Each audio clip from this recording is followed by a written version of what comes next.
all praise, honor, and glory to Yahweh, Ba'ashem, Yahushua, Ba'ashem, Kadash. Double honor to the apostles and elders of GMS that rule well. Peace, love, and salutation to all the brothers out there pushing his word, sincerity, and the truth. Shalom to all the brothers and sisters, children out there keep his word, sincerity, and the truth. All right, we out here once again to let the so-called blacks, Hispanics, Latinos, and Native Americans know that we're God's chosen people. We're the Israelites according to the Holy Bible. We come out week in and week out to prophesy the downfall of this wicked kingdom known as Babylon the Great, according to the Holy Bible, which is ruled and ran by the so-called white man Esau Edom, which is the devil that the Bible speaks of. And we out here to proclaim the return of our Lord and Savior, who the world ignorantly calls Jesus Christ, which is true and ancient biblical name is Yahweh. He's coming back to bring salvation to the elect of the nation of Israel. He's coming back to bring judgment to the rest of the earth, including 2/3 of our people. And brother can hold Jeremiah 50. It's the book of Isaiah, chapter 55, starting at verse 6. Seek ye the Lord Yahweh while he may be found. Call ye upon him while he is near. Right. Seek ye the Lord while he may be found.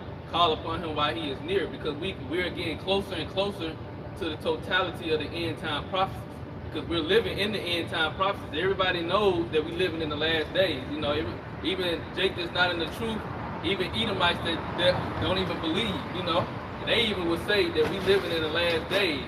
But we're coming to the totality where these prophecies really finna engulf the whole earth in a form where the earth has never seen, which is why the scriptures say that it's gonna be a time like never before. And the time to call upon the Lord and turn back to him is getting shorter and shorter, you know, which we continue to rehearse these words within our ears because we know that we constantly need Yahweh, Yahushua.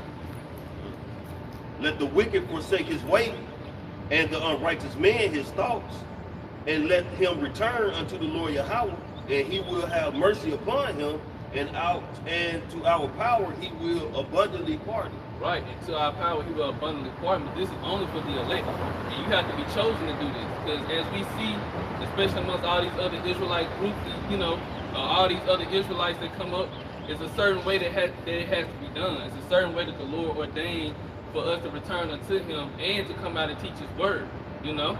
And you have to be chosen ultimately to do it, because like the scriptures say, many are called, which we see in today's time. Many people, many Israelites have been called around the four corners of the earth, but only the elect are chosen, you know? And the same elect that have been sealed with that faith from the since before the foundation of the earth, as it's saying in 2 Ezra 6, you know?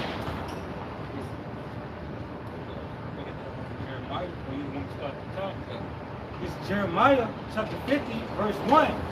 The word that the Lord spake against Babylon and against the land of Chaldeans by Jeremiah the prophet, declare ye against the nations and publish it, and set up a standard, publish and conceal not. Say, Babylon is taken, Baal is confounded, Merodach is broken in pieces, her idols are confounded, her images are broken in pieces. Right, and this is what we're doing, you know, because the Lord ordained Jeremiah from the womb to be a prophet, just like he did with the rest of the men of the Lord that you see to this day. This is why we out here teaching his word, and he's raising up his prophets in these last days to prophesy against this kingdom of Esau Edom, which is spearheaded by America, you know, the wickedness that's going across the four corners of the earth that's corrupting all the people. Because Esau Edom has destroyed countless amount of lives on the earth, not even just the Israelites, but he has destroyed countless amount of lives. He has disrupted the balance of the earth, and it's spearheaded by the wickedness that's formulated over here in America, which is Babylon the Great, you know, that great whore. So now the Lord has risen up his prophets to come out and prophesy against this place, you know, and to expose it for all that it has done on the earth. And best believe that the whole earth is watching the prophets and listening to the videos and finding out information that this man Esau Edom is doing. If I may add, you know, when the scripture going into, you know, as it said, you know, her images are broken in pieces, you know, her images are broken in pieces. You can compare that to Esau being exposed. Look, these idols they set up, you know, over the so-called black culture.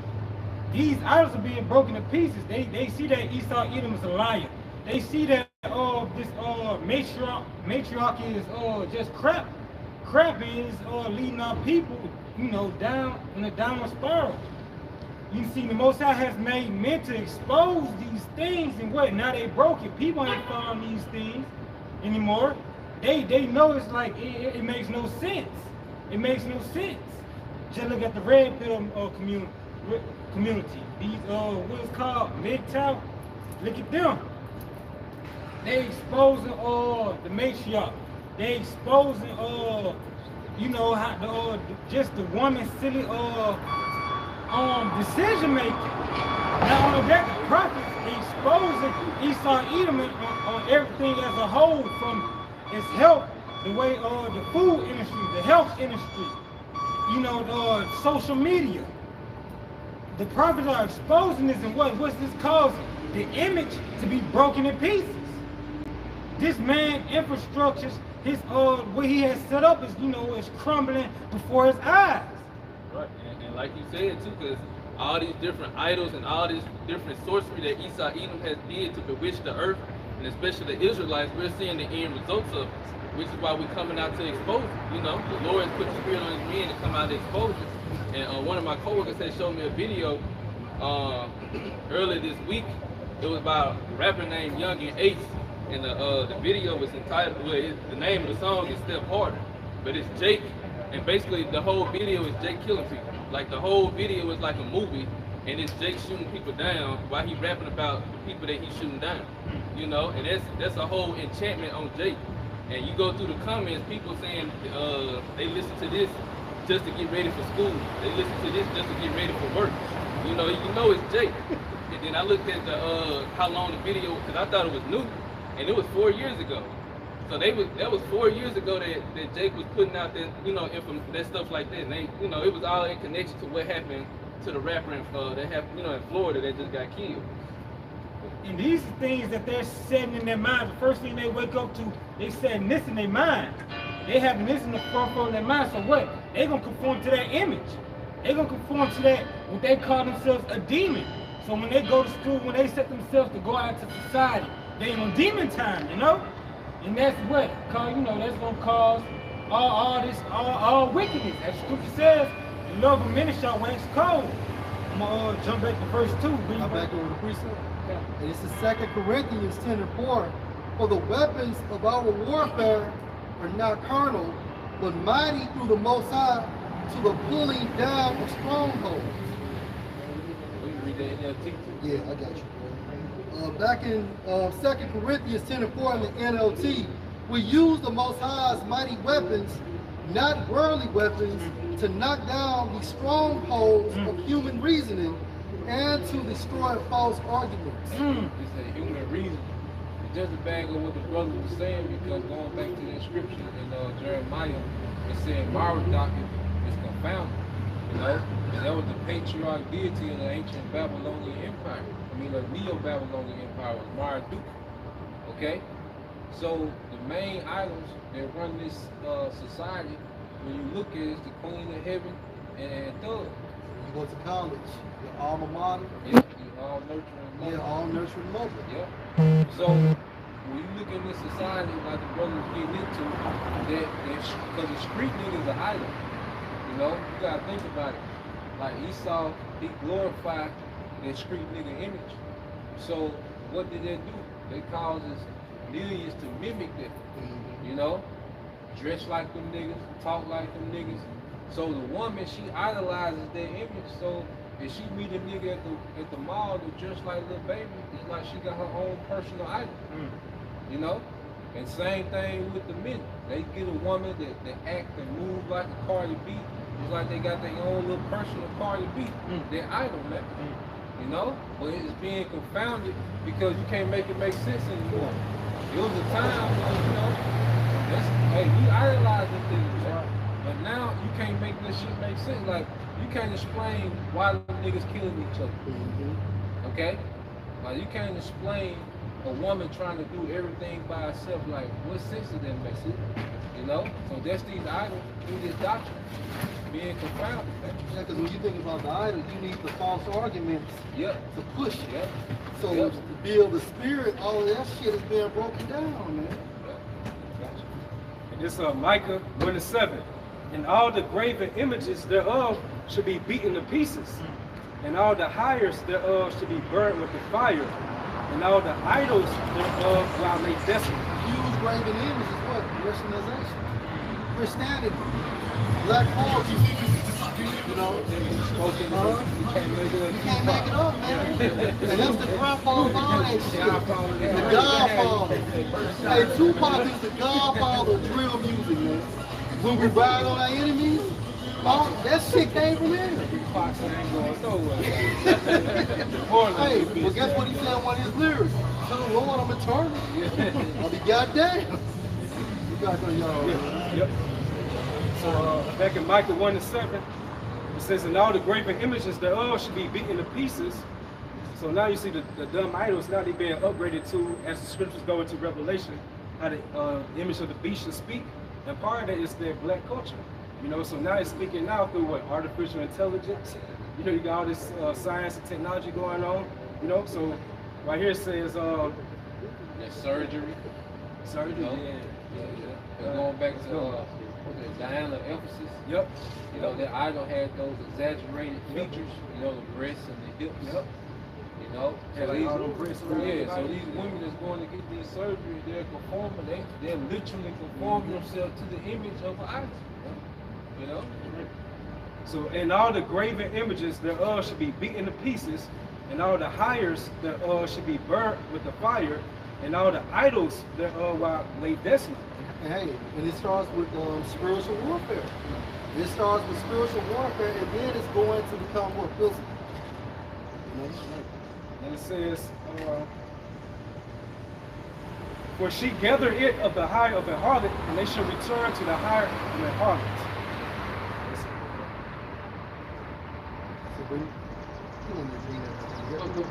This is back in 2 Corinthians 10:4. We use the Most High's mighty weapons, not worldly weapons, to knock down the strongholds of human reasoning and to destroy false arguments. Knocked down, it's gonna be knocked down. When you knock down, it's gonna be sitting still.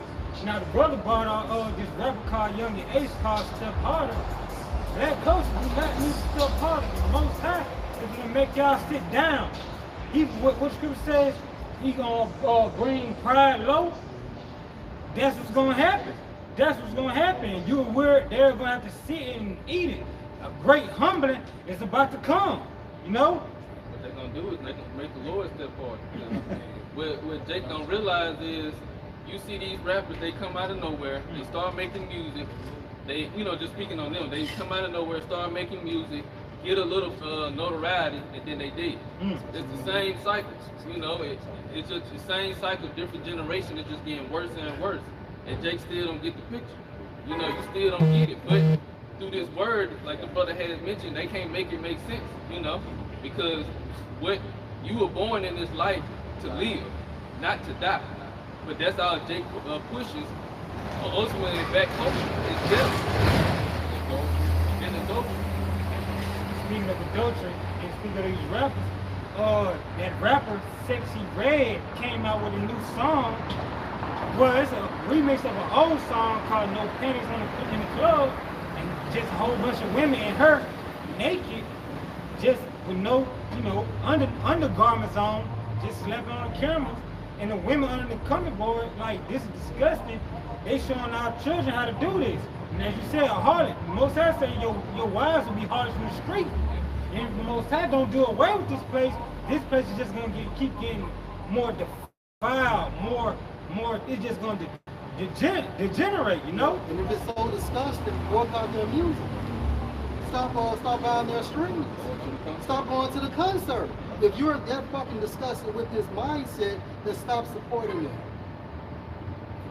This is back in Jeremiah chapter 50, verse 2. Hey, you can't perform without an audience. Verse 2. Declare ye among the nations and publish and set up a standard, publish and conceal not.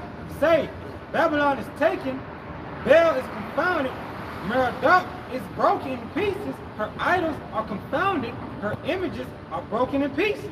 So this is the standard that's being set up, the standard of Yahweh, the standard of righteousness, which is orchestrated by Yahweh by Hashem Yahushua.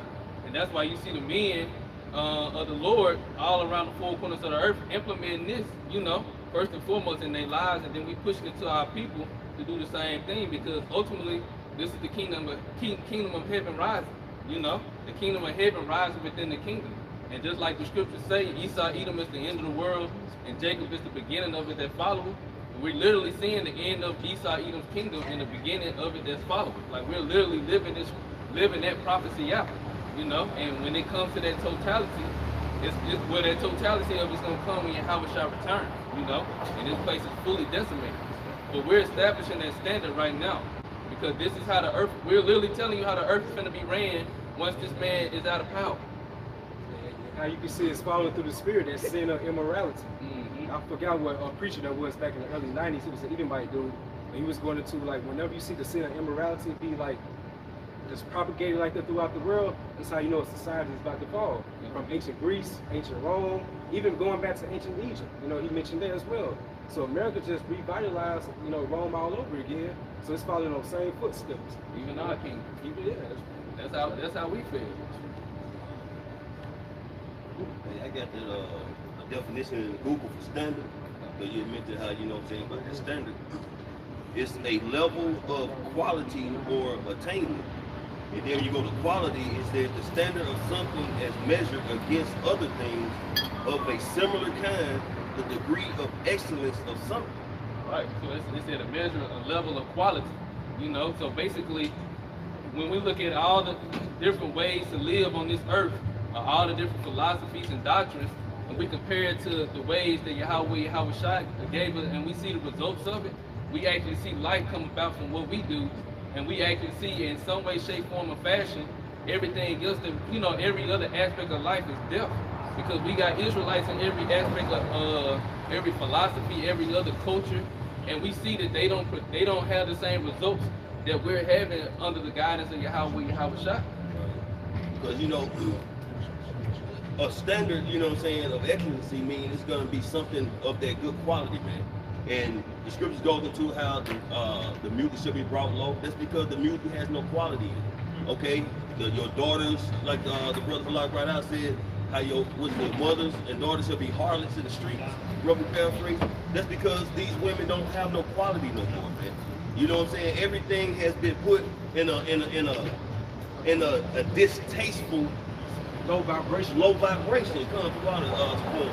So this is a constant production of this same type of vibe, atmosphere, and frequency throughout this earth, man.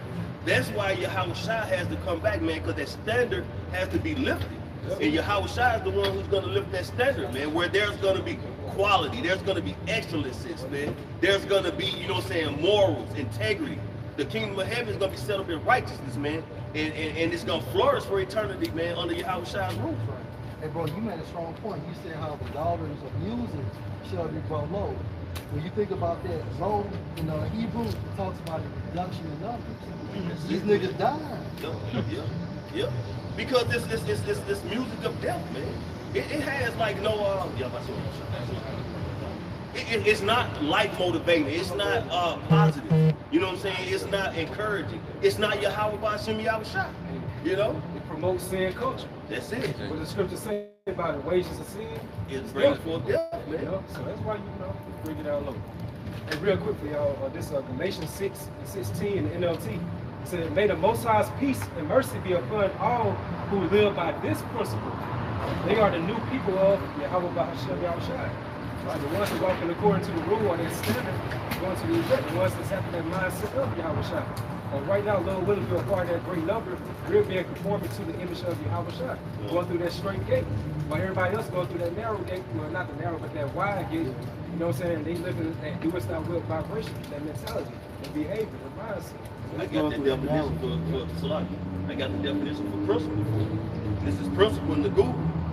A fundamental truth or a proposition that serves as a foundation for a system of belief or behavior or for a chain of reasoning. All right? And the similar word is truth, man. And only thing that's gonna bring me back, you know what I'm saying, a life cycle is the truth of Yahweh Ba'Shem Yahweh Shai, meaning what? His elect gonna have the law, statutes, commandments, and the inward parts, okay? And that's gonna be the law of the land, man. You know, so even if, you know, any other nations don't want to take heed to it, it's still gonna be a process. It's gonna get, just like they beat our heritage out of us, we're gonna beat the law, statutes, commandments, Yahweh Shem Yahshua into them, man. Okay? And like black culture, that's gotta be beaten out of our people. I know Elder Yashua, he had sent me a nice, you know, good text about that. You were just going into how, just like that nigga gene, it gotta be exterminated. Yeah. You know what I'm saying? It gotta be wiped out. Because we can't have this type of mentality going to the next kingdom that's coming. You know? It can't coexist. No. And that's why Yahweh Shah said, because iniquity shall abound, the love of many shall wax cold, because iniquity is sin, and what is sin is the transgression of the law. And what is love? Love is keeping of the commandments. So because sin is sin, which is transgression of the law, is evident and is continually escalating, there can be no love, which is the keeping of the commandments in this world. So that's why this world and this whole system, and like we were going into that mindset, the nigger culture, all of it has to be done away with. Gotta be rooted out, man. That's like a cancer to our nation. Yeah, but definitely, that's that, like it said in Jeremiah 30, that wound, that incurable wound, that's what that is. You can't fix black culture in these current bodies. They have to be dead. They have to be destroyed, you know.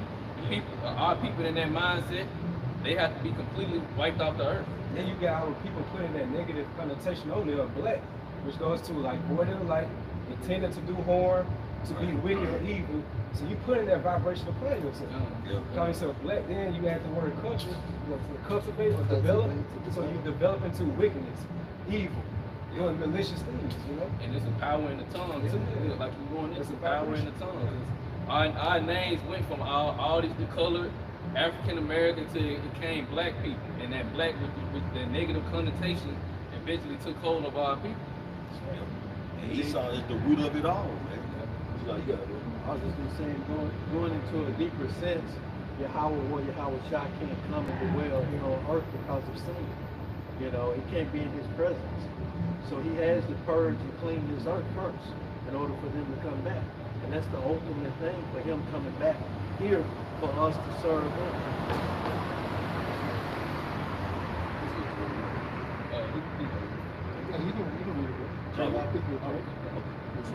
I thought he wanted somebody. You want Jeremiah? This is the book of Jeremiah, chapter 50, verse 3. And it reads, "For out of the north there cometh up a nation against her, which shall make her land desolate, and none shall dwell therein. They shall remove, they shall depart, both man and beast." Right, and see, what is that North country? It's talking about Russia, you know, and I believe it was earlier this week, I can't remember what day it was, but Russia and North Korea had made another alliance, another agreement because of basically everything that's going on with this war with Ukraine, and especially what happened earlier in the week where it was found out that U.S. I believe missiles were used in the Ukraine-Russia war, and they had a lot of people that was injured, and Russia said there was going to be some retaliation behind it to the U.S. You know, boldly calling out the U.S. saying there's going to be some retaliation behind it, and then you see everything that's going on with this presidential debate. You know, it's basically a bunch of clowns. Esau Edom is really at his end. You know, they don't know how to move forward. They can't really move forward with the country because this is really their end, you know? And that's the respect he has for the American people. Because back in the 90s and the 80s, that shit wasn't even stood for. So you niggas dumbed down so bad, you will still pick your vote amongst those two selected candidates, man. And Biden is gone. They call it a lesser evil. Yeah. And that was just a good showcase of so-called presidential debate finally being set in great dignity. Yeah. You know, it's foolishness, man. It's predictive programming. When you watch Naked Gun, 2.5, whatever you call that shit, they had a president acting just like Biden is acting now. Predictive program. Predicted goes into what? Foretell prophecy. Public predictive program, you're making it public. So how do they do that? By putting that shit right there in front of you. Using your televisions, your cell phones, your computers, and you watch it and you digest this bullshit. And that debate was a complete shit show, man. It's like nothing nothing made sense, man. I mean, it's like the brother said, it shows you how this place, this kingdom, so to speak, it's crumbling, man. Because the so-called leadership they have, they're fucking mental, man. They really have no sense of leadership. They just don't, man. You know what I'm saying? And you know, scripture goes into about a king, pretty much, from the paraphrasing, who don't take care of his people, man. His kingdom is gonna fail, man. This man does not have these Edomites, man. These elites, they are setting this shit up perfectly to bring forth the collapse of this economy, man. To try to push forth their corruption, man.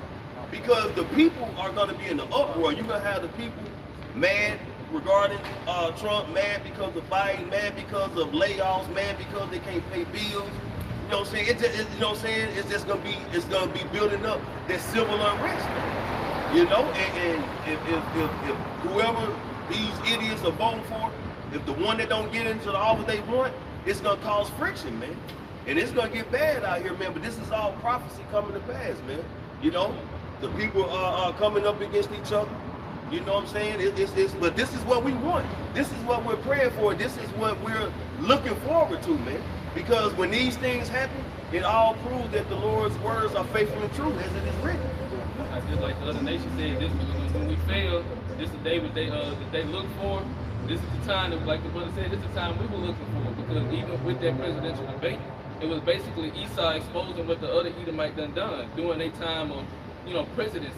They were basically going back and forth, exposing and downplaying each other. But this is Esau Edom going against his own kingdom, because they both supposed to be trying to further their kingdom, you know, in order to stay in power and have control over the earth. But instead, basically, they was going back and forth against basically what they done in their presidency, which is how you know he had his kingdom. Now those tables are turning now, like with that so-called presidential debate. Now we laughing and hissing at them, clapping our hands. The scriptures goes to. When you look at it, it's a double divide. Because they Republicans are divided with Trump. Now the Democrats are divided with Biden, because some don't want to support him, and some want to support him as president. It's true. So it's a double divide. And this is Ecclesiasticus chapter 10, verse 2. As the judge of the people is Ecclesiasticus 10:1. A wise judge will instruct his people, and the government of a prudent man is well ordered. Yeah, right, and that starts with Yahweh Shah, because he is the wise judge and that prudent man, you know. And how do you know he is that wise judge and that prudent man? Because now he has brought understanding back to the nation of Israel, starting with the election. And now things are starting to make sense on the earth, in life, and how life is supposed to work, you know, and how ultimately how we gonna get the earth back in order. Because it's more than just knowing that we the Israelites and we gonna rule, you know, we gonna have power in it, but we also gonna be have the responsibility of setting the earth back in order along right under Yahweh Shah. It's like you said. It said a wise judge will instruct his people, and the government of a prudent man is well ordered. Right, and these people, they ain't got no order, man. You know, they are not thinking about their people. Because you got foreigners coming in, they're setting them up in particular hotels, giving them particular cars and stuff with money on it. You know what I'm saying, setting them up nicely. And they're crossing the border, but you have your own so-called people in your land that you're supposed to be president of or a leader of, what they call it, the first in command, whatever they call it, chief, the commander-in-chief. Yeah. You know what I'm saying? So, but there's no push for the veterans that are homeless. There's no push for just your citizens who are homeless and hungry, sleeping in front of these same hotels that you have ushered in foreigners, man. You know what I'm saying? So they don't give a damn about their people, man. You know, it's all just a setup to give that friction that's gonna bring forth that civil unrest. Chaos. Yeah. Verse 2, as the judge of the people is himself, so are his officers, and what manner of man the ruler of the city is, such are all they that dwell therein. So like that Joe Biden character, we know he's a character at the end of the day because this world's a whole stage. So, but it shows you like how docile, how degenerate he is Look at the majority of people who so-called voted for him. You still support him. There's no way in the world that man should have got reelected. And you still, and what did they say? Well, he's better than Trump. He's a lesser evil. He's a lesser evil. That's stupid as hell. Now this man got so-called dementia, but you choose, instead of basically voting for Trump, you still chose Biden. Right. And that shows the terrible mindset and the reprobate spirit that y'all got. Right. And now you got, and I be hearing Jakes constantly, man, especially come to the shop.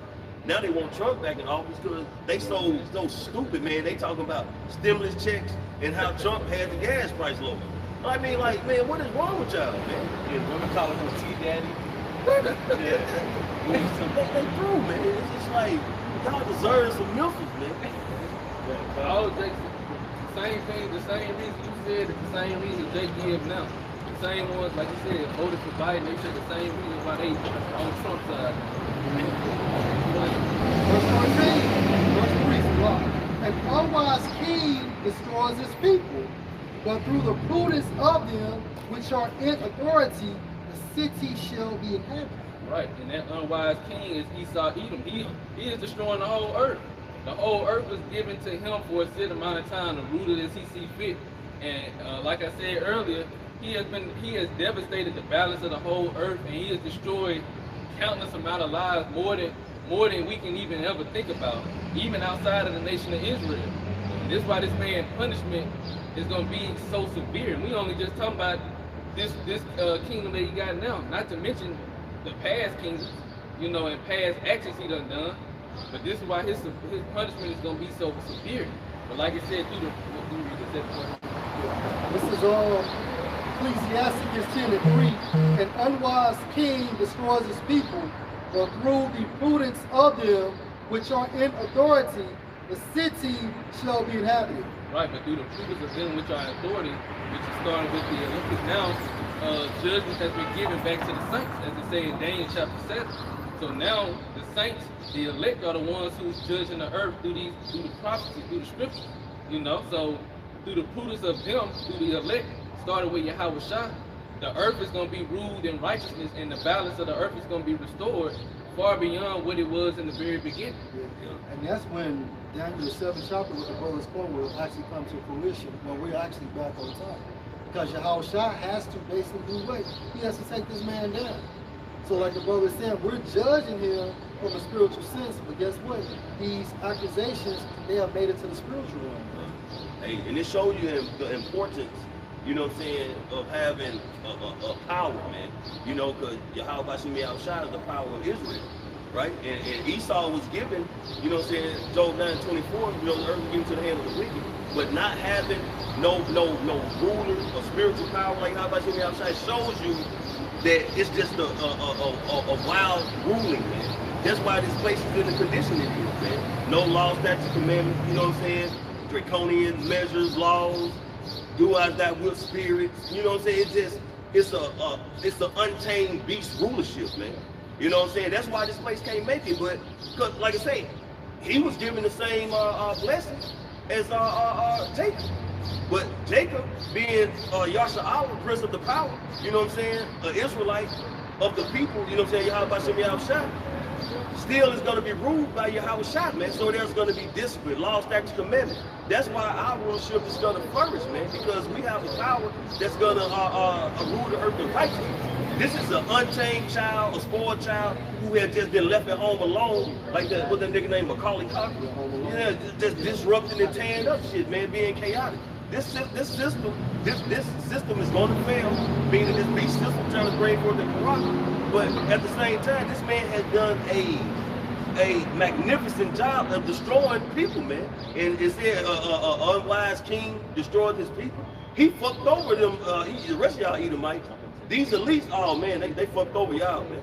See, when our powers, you know, it's like our kings, you know, King David, Solomon, our people was good. You know what I'm saying? Our people was straight. But Esau, his greed, his ambition to rule and be the most high, he have said fuck his own people. They have been collateral damage for him trying to do everything he can to destroy the nation of Israel. He gave them like privilege while he took all the resources for himself. That's fucked up. That's a damn terrible deal. And they still got to go to work just like Jacob. Yeah, They're yeah. two-time losers. Yeah. They're really two-time losers. Because really, in their kingdom, all Edomites should be living like the Rothschilds. Yeah. King. Like kings. Yeah. At least every low level Edomite should be like a millionaire. Exactly. At least a multi-millionaire or something, you know? Yeah. That one family alone could basically take care of the debt of the world. This is the type of money these people got. No Edomite should have less money than Will Smith did. Right. This is Isaiah 32 and 1 in the NLT. It says, look, a righteous king is coming, and honest princes will rule under him. Right. He said a righteous king is coming, and honest prince will rule under him. So the righteous king is Yahweh Shai. The honest princes is the 144,000, and they're gonna rule over the whole earth. You know, and they're gonna Yahweh Shai is gonna be orchestrating his government in a way to where they're gonna be okay, this what needs to be done, and this delegating what needs to be done in what regions, and what manner, what people need to be doing what jobs and what tasks. You know. Revelation 7 and 4. And I heard the number of them which were sealed, and there were sealed 144,000 of all the tribes of the sons of Israel. Right, which is the body of the government. You know, 12,000 men from each of the 12 tribes. Yeah, I go back to it. So Isaiah 32 and 1 in NLT. Look, a righteous king is coming, and honest princes will rule under him. Right, and we're literally seeing the Lord rising up his princes right now on the face of the earth, you know, the 144,000, some here, some in the spirit world, but we literally seeing the elect rise up on the earth right now, in their right mind, learning how to be leaders, taking from the different examples that the Lord is showing us from these other nations of what not to do and what happens, you know, but ultimately we're going to have the full picture when Yahweh Shah returns, and we're back with our power 100%. That's what the whole marriage is for. That's right. And then most importantly, it says honest. So we're going to be righteous, man. Lord will, man. I'm watching that. It says, verse 2, each one would be like a shelter from the wind and a refuge from the storm, like streams of water in the Spiritual desert. power, man. Spiritual power. Because when you think about it, we're the image of Yahweh Shah. Yahweh Shah is a reflection of Yahweh. So in a nutshell, we're all going to be gods. God-like. Allahayah. Said, like streams of water in the desert and the shadow of a great rock in a parched land. Like a mini version of Yahweh Shah. Mm-hmm. And standard going to be lifted here in this society right there. Verse 2. Want to buy men should be as a hiding place. That goes to the elect of the nation Israel. So they will be necessary in that day of time. But that standard going to be lifted up. Yeah. And then we talk about this as Acts Reloaded all over again, but then did not the disciples who later became apostles receive spiritual power? So it only makes sense in Acts Reloaded, those same men will receive spiritual power. Or that tie into that Isaiah 13 and 12, being made more precious than fine gold. Because it's, you know, with the spiritual power, you got the wisdom and knowledge and understanding to go with it, you know, and the faith. You know, all that ties in together. Because like I said, we're gonna be miniature versions, like we're gonna be like mini versions of Yahweh Shah. And Yahweh Shah went through his process of being perfected, but he also had faith. You know, he also trusted in his power. This is Acts 2 and 1. And when the day of Pentecost was fully come, they were all with one accord in one place. And suddenly there came a sound from heaven as of a rushing mighty wind, and it filled all the house where they were sitting. And there appeared unto them cloven tongues like as of fire, and it set on each of them. And they were all filled with the Holy Spirit, and began to speak with other tongues as the Spirit gave them utterance. Right, other languages. So that was a form of spiritual power right there. You know, the Lord gave them spiritual power so that their miracle can be done, because the people knew that these different languages they weren't supposed to know. You know, but he did that to show forth his power and further push this word, you know, to our people. Got one more. John 14 and 18. I will not leave you comfortless, I will come to you. Right, he will not leave us comfortless. So when Yahweh Shah left, he let his disciples know, like, look, I have to go because I have to send the Holy Spirit into you. You still have your task to do, you have your job. But with the Holy Spirit, it's gonna make that job. It's gonna make you basically we wouldn't be able to do what we're doing if we didn't have the Holy Spirit. And we understand that, and that's how we're able to know. What I'm saying? Who really is doing the work of the Lord and who ain't? Because again, you got all these other groups, you got all these other spiritual leaders, spiritual gurus. If they don't have the Holy Spirit and not pushing this doctrine, we know that they don't have the truth, and they not sent from the Lord. And one more to back you up. Revelation 5 and 6. And I beheld, and lo, in the midst of the throne and of the four beasts, and in the midst of the elders, stood a lamb, as it had been slain, having 7 horns and 7 eyes, which are the 7 spirits of the Most High, sent forth into all the earth. And that's the Holy Spirit.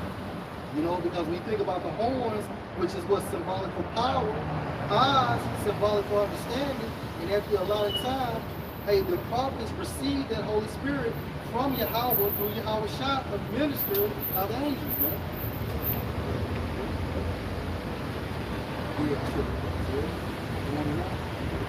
This is Isaiah chapter 19 and verse 2.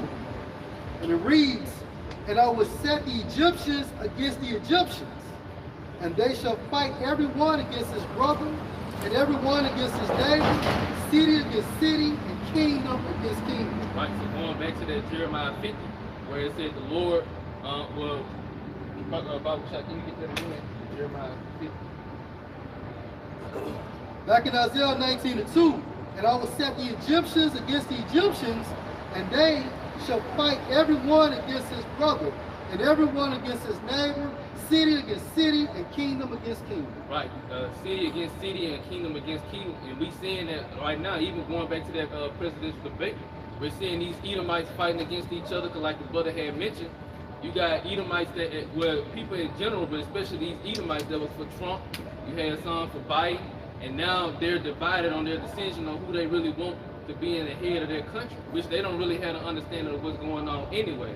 But you have this country really divided against each other, and ultimately these nations, these Edomites in this nation don't really understand what's going on with these other countries and how it's going to affect over here anyway. Right. Because if they truly understood that these other nations really hated them, they would disregard the whole beef between these Democratic Republicans.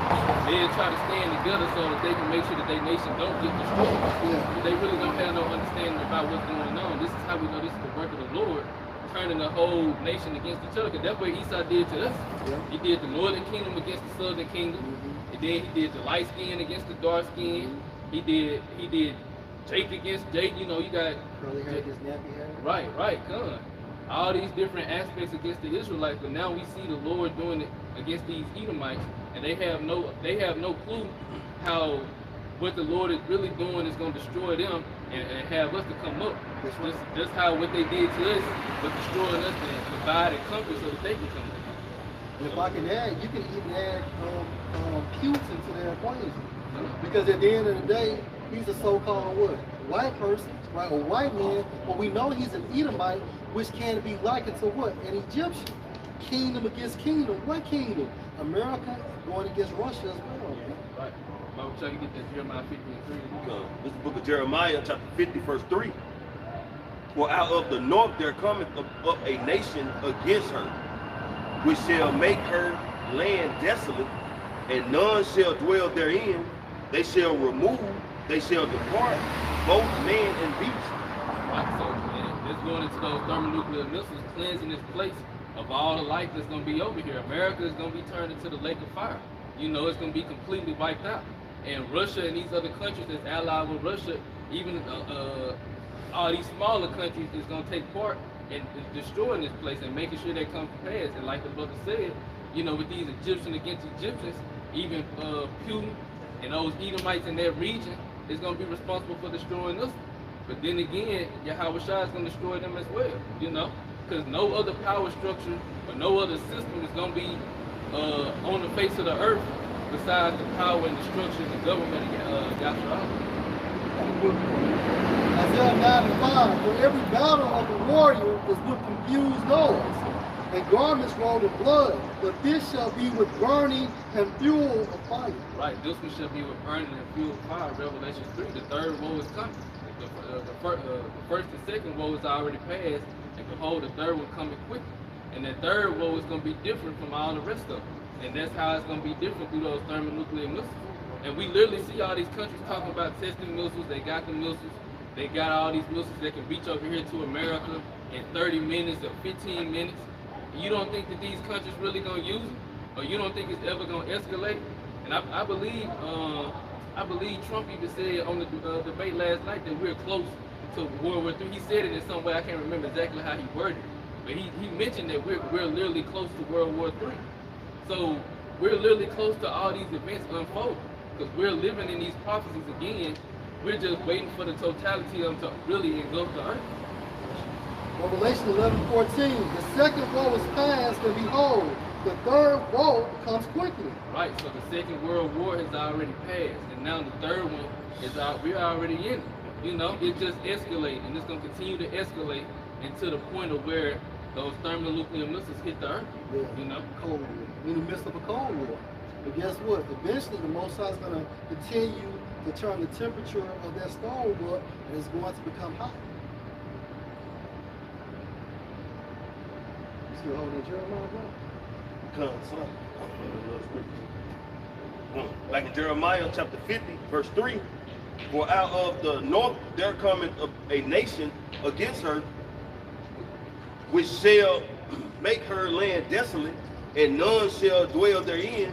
They shall remove, they shall depart, both man and beast. Go to verse 4. In those days, and in that time, saith the Lord Yahweh, the children of Israel shall come, they and the children of Judah together, going and weeping, they shall go and seek the Lord Yahweh their power. So Yahweh shall not return until both parties, the northern kingdom and the southern kingdom, came to the shores of America, man. See, America is a very important place according to prophecy. It's known as Babylon the Great according to prophecy, as well as other major kingdoms such as Nineveh and Assyria and things of that nature. But America is going to be the last pit stop for Esau to rule in. Verse 5, they shall ask the way of Zion with their faces thitherward, saying, come and let us join ourselves to the Lord Yahweh in a perpetual covenant. That started in 1969, 1970. And then it really manifested around 2007 via YouTube. Or somebody could get Psalm 19 and verse 1. Right? Because the internet does a lot of lifting. See, we don't have to board planes and ships and things of that nature. For what? Because at the end of the day, the Most High is going to pinpoint that word to whomever he wants it to receive it, man. In a perpetual covenant that shall never be forgotten. Right. My people have been lost sheep. Their shepherds have caused them to go astray. And at this time frame, you got cats like Sakari, you got cats like Nate, ISUPK, things of that nature, because if you don't teach 100% truth, then you're going off. And that can cause one sheep his life or her life. You know? If you're trying to get to California, if you have precise directions, one turn can lead you somewhere else, and you may not even make it to your destination in California. And see, the elite, they know this, and that's the reason why they have these sellouts preaching from their agenda. Because at the end of the day, we have a standard, right? And we're supposed to abide by that standard, regardless of what happens to us, man. Like you said, like going straight, like IUIC rally. You know, when you had a sincere sister out there asking the so-called prophets out there about, you know, what's going on in the world in today's time. What did he say? That the Lord's going to blow this place, this whole earth into smithereens. So they teach that the whole earth is going to be destroyed. Then on top of that, so when the Lord returns, the Lord's going to burn the souls and return for him for like an eternity. So now that sister got that mindset playing in her mind. Hey, look. Now she got that doctrine playing in her mind, and she went up there sincerely asking about salvation, about what's going on within the world, you know? So like you said, that's going straight right there. Now, she's this day. And that's wicked. Yeah. That's wicked. That's hella wicked. Because if you know the whole earth, the Lord said that the earth shall abide forever, man. I mean, come on, man. How could you even have the audacity to say something like that? But it must be a bigger check in to say more ridiculous, outrageous things like that. And the scriptures also say how the earth is the Lord's footstool. Right. So where Jerusalem be planted? Exactly. You know? Come on. And where's your Howard Shai gonna come back to bring judgment? You know what I'm saying? So he gonna come just deliver the elect and just destroy the whole damn earth. Then you're gonna receive that judgment. Then you're gonna go to hell for eternity. Doesn't add up, man. Stupid. Back. Cause your spirit is fire at the end of the day. That's pure energy. So how can you burn fire with another piece of fire? And where's the New Jerusalem that the elect gonna come down to, man? Where we gonna go? Bring that out too, bro. Good comment too. Ecclesiastes 1 and 4. We're gonna be here to build it. This is Ecclesiastes 1 and 4. One generation passeth away, And this, of course, what? Reincarnation. Go ahead. and another generation cometh. Right? But the earth abideth forever. Right. The earth abides forever. Cut and dry. Right? The earth abides forever. Now, when you talk about that second death, yeah, that's hell. Right? But at the end of the day, eventually, that so-called hell will burn out. Right? Get that. Because how do we know, according to Isaiah the 34th chapter, it tells you that the new tenants of America will be desert-like creatures. So even the fire that's going to come to America, it will eventually burn out, man. When it talks about eternal, something is eternal, it means what? It basically, that incident or that event is always spoken of. Right? You can always speak of it. It's always relevant. That's all that means. Look at Jeremiah, I think that's the 23rd chapter that goes into how the Lord should bring an everlasting reproach upon us. That's not going to be an everlasting continuous thing. Right. It's going to be for a long period of Long time. period of time. That's all. I got that revelation. Go ahead, bro. This is the book of Revelation, chapter 21, starting at verse 1. And I saw a new heaven and a new earth. For the first heaven and the first earth were passed away, and there was no more sea. And this is the kingdom of Israel, right? Coming out of that fathership. Go ahead, bro. And I, John, saw the holy city, New Jerusalem, Right. coming down from... New Jerusalem. And the reason why, because we're going to come back, Lord will, in the form of Yahushua, in the likeness of Yahushua. Right? Go ahead, bro. coming down out of heaven, prepared as a bride adored for her husband. Right. And the husband is who? Yahushua. Right? Go ahead. And I heard a great voice out of heaven saying, Behold, so like the tabernacle of the Most High is with men, and he will dwell with them, and they shall be his people, and the Most High, Yahushua himself, shall be with them and be their power. And this is the result of the new covenant spoken of in Hebrews 8:7 and 8:8. Go ahead, bro. Verse 4. And Yahushua shall wipe away all their tears, all the tears from their eyes, and there shall be no more death, neither sorrow nor crying, neither shall there be any more pain, for the former things are passed away. Meaning what? Esau's rulership. But this is the question and the point. If the earth is going to be destroyed, how in the hell the elect is going to come out of that fathership? It doesn't make sense. Where are they going? Where will they land? Because remember, the New Jerusalem is still going to be on earth, right? Because we still have what? The headquarters of Jerusalem, which basically Israel is going to get nuked. But the difference between Israel and America is that we're going to go back to our homeland and live there. Period. Go ahead. It's Isaiah 26 and 20. It says, Come, my people, enter thou to thy chambers. Right. The chambers are actually talking about the compartments or the sitting areas inside of the chariot. Go ahead, bro. So that's going to be like the declaration of the ceremony of the marriage. You know, we'll be hopefully let represent that bride to the bridegroom, Yahushua. Right. And they're really going to be testifying of the new covenant, the second covenant, you know? Right. All right, so it says, Come, my people, enter thou to thy chambers, and shut thy doors about thee. Hide thyself as it were for a little moment. A little moment. What's the little moment? America being totally wiped out. Right? And it's 60 minutes according to Revelation, the 18th chapter. And it would be selfish and basically no mercy shown by the Most High if he created a place like hell where a person would burn forever. That doesn't make sense, right? That's why you have to understand the scriptures and go to Job, the 3rd chapter, when it tells you that the wicked and the righteous is there. Right, and peace. You know? Go ahead, bro. Yeah, sure, bro. We're going to make the Most High a lot too, because he promised that land over the east to Abraham's and to his children and to their seed. That's right. So it's gone, then his word is a lie. That's right. That's right. Yep. So it says, hide thyself as it were for a little moment until the indignation be overpassed. And the indignation goes into the righteous anger of the Most High, meaning it's righteous for him to judge America utilizing nuclear fire.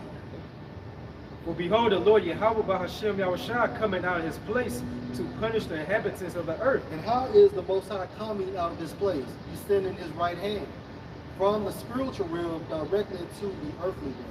Go ahead. It says to punish the inhabitants of the earth for their iniquities. Right. Esau and these other nations, as well as 2/3 of our people, right? They are going to be punished. Continue. It says the earth also should disclose her blood and should no more cover her slain. Right. Go ahead. All right. Let's pick up Zechariah 8, 7 and 8. Reading the NLT, it says, "This is what the Lord of Heaven's army say. You can be sure that I will rescue my people from the east and from the west." Right, because we're scattered throughout the 4 corners of the world, and that's based on the curses spoken of in Deuteronomy 28 chapter, starting around the 15th verse. Go ahead, bro. "I will bring them home again to live safely in Jerusalem." Wait a minute. So if the Most High is going to bring us home again, then how the fuck the earth is going to be destroyed? It doesn't make sense. There's only one area that's going to be annihilated, and that is America. And even America, basically, is still going to have desert-like creatures living on it. Go ahead, bro. It says, "They will be my people, and I will be faithful and just toward them as their God." Right. So the kingdom of heaven's headquarters is going to be in Jerusalem. Period. You have something, bro? No. Go ahead, man. This is the book of Psalms, chapter 149, starting at verse 5. "Let the saints be joyful in glory. Let them sing aloud upon their beds. Let the high praise of the Most High be in their mouth and the two-edged sword in their hand, to execute vengeance upon the heathen and punishments upon the people, to bind their kings with chains and their nobles with fetters of iron." And that prophecy can only take place when Yahushua puts us back in power, right? So we're going to have slaves, and guess what? Yahushua's first fruits of slavery is going to be what? These nobility bankers, man. He's going to get the best, right? So at the end of the day, if the earth is going to be totally annihilated, then how can this prophecy be fulfilled? Going back into what Preacher Howard said, then that would make the Most High a liar if he destroyed the entire earth. Lord said he is not a man that he can lie. Right. So that's ridiculous. We'll be surprised. Yeah, like I was saying, like Elder Z, he always make a good point through the spirit. Like, look what Esau did with our people. He didn't just get a low level type of people. Right. He got like the engineers, The artists, yeah, the artists, craftsmen. yeah. So, But make a point, brother. No, I'm just agreeing with you. I mean, even think about The king of Babylon. yeah. The king of Babylon, the Babylonian Empire. They extracted the elites of Judah, man. That's right. You're finna engineer an empire. That's it. You're not gonna do it yourself. That's right. Like, you're gonna get a pre-existing empire that you conquered and use their intelligence to erect an empire, man. That's what they do. To amplify your kingdom, man. Yeah, look at Esau with America. Yep. He built it on that blueprint. Come on, man. Even Operation Paperclip. When they went over, they got all them German scientists. Yeah. You know, all them what was the scientists From Russia. Yeah, Russia had their own too. Yeah. You know, it was that rat But race. so like in Russia and America took the scientists from Germany. Yeah, from Germany. Yeah, that's right, bro. You know, That's but right. like the other saying, they go get those what you would call smart intelligence, man. Yeah. Whether it's out of Israel or the heathen nations, man. The scripture says the last shall be first and the first shall be last. Right. So the fat of Edom, as a matter of fact, how we did it, was that Amos 9 and 8? Or Amos, where we gonna dig, yeah. If I could say, what would be the purpose of them donkeys then if the Lord was going to delete the earth? Right. But when you watch movies like Armageddon too much, man. You know it, man. No, it comes from that 501c3. Yeah, You know, them niggas sold out, man. Now, who said this thing? IUIC. North Carolina. So, it's reinforcing the Edomite narrative. Yeah. That Esau's end is the world's end. That's right. And you watch the movie The Girl with All the Gifts. The Edomite soldier said, if you do this, the world's gonna come to an end. He was like, no, it's not the world's gonna come to the end. Your world's coming to an end. Right. The earth, you basically lost access to the earth. Mm-hmm. See, the accolade of coming into power is you have access to the earth. So every kingdom has access to the earth. So Esau's gonna lose authority over the earth. That's it. The earth is still gonna be here. That's it. Like you're gonna lose authority over the earth, man. Right now, the earth is defiled under the inhabitants thereof, man. All right, you got plastic in the ocean. All right, you got invisible toxins in the atmosphere. You got chemicals being spread over the vegetables. You got chemicals being injected in the meats. The air, the water. The philosophies have destroyed the family structure. And if you look at a human being and put a human being under a microscope, you're gonna see cells. Cells make up the human. Atoms. What makes up a nation? Families. Families are like a cell that make up a nation. All right? And what did you do? You have philosophies that dissect families. Women being liberated from helping make families. All right, now men going their own way. So nobody's making families. The earth is defiled under the inhabitants thereof, man. You nigga, you about to get a major demotion. All right, go ahead. It's Amos 9 and 8.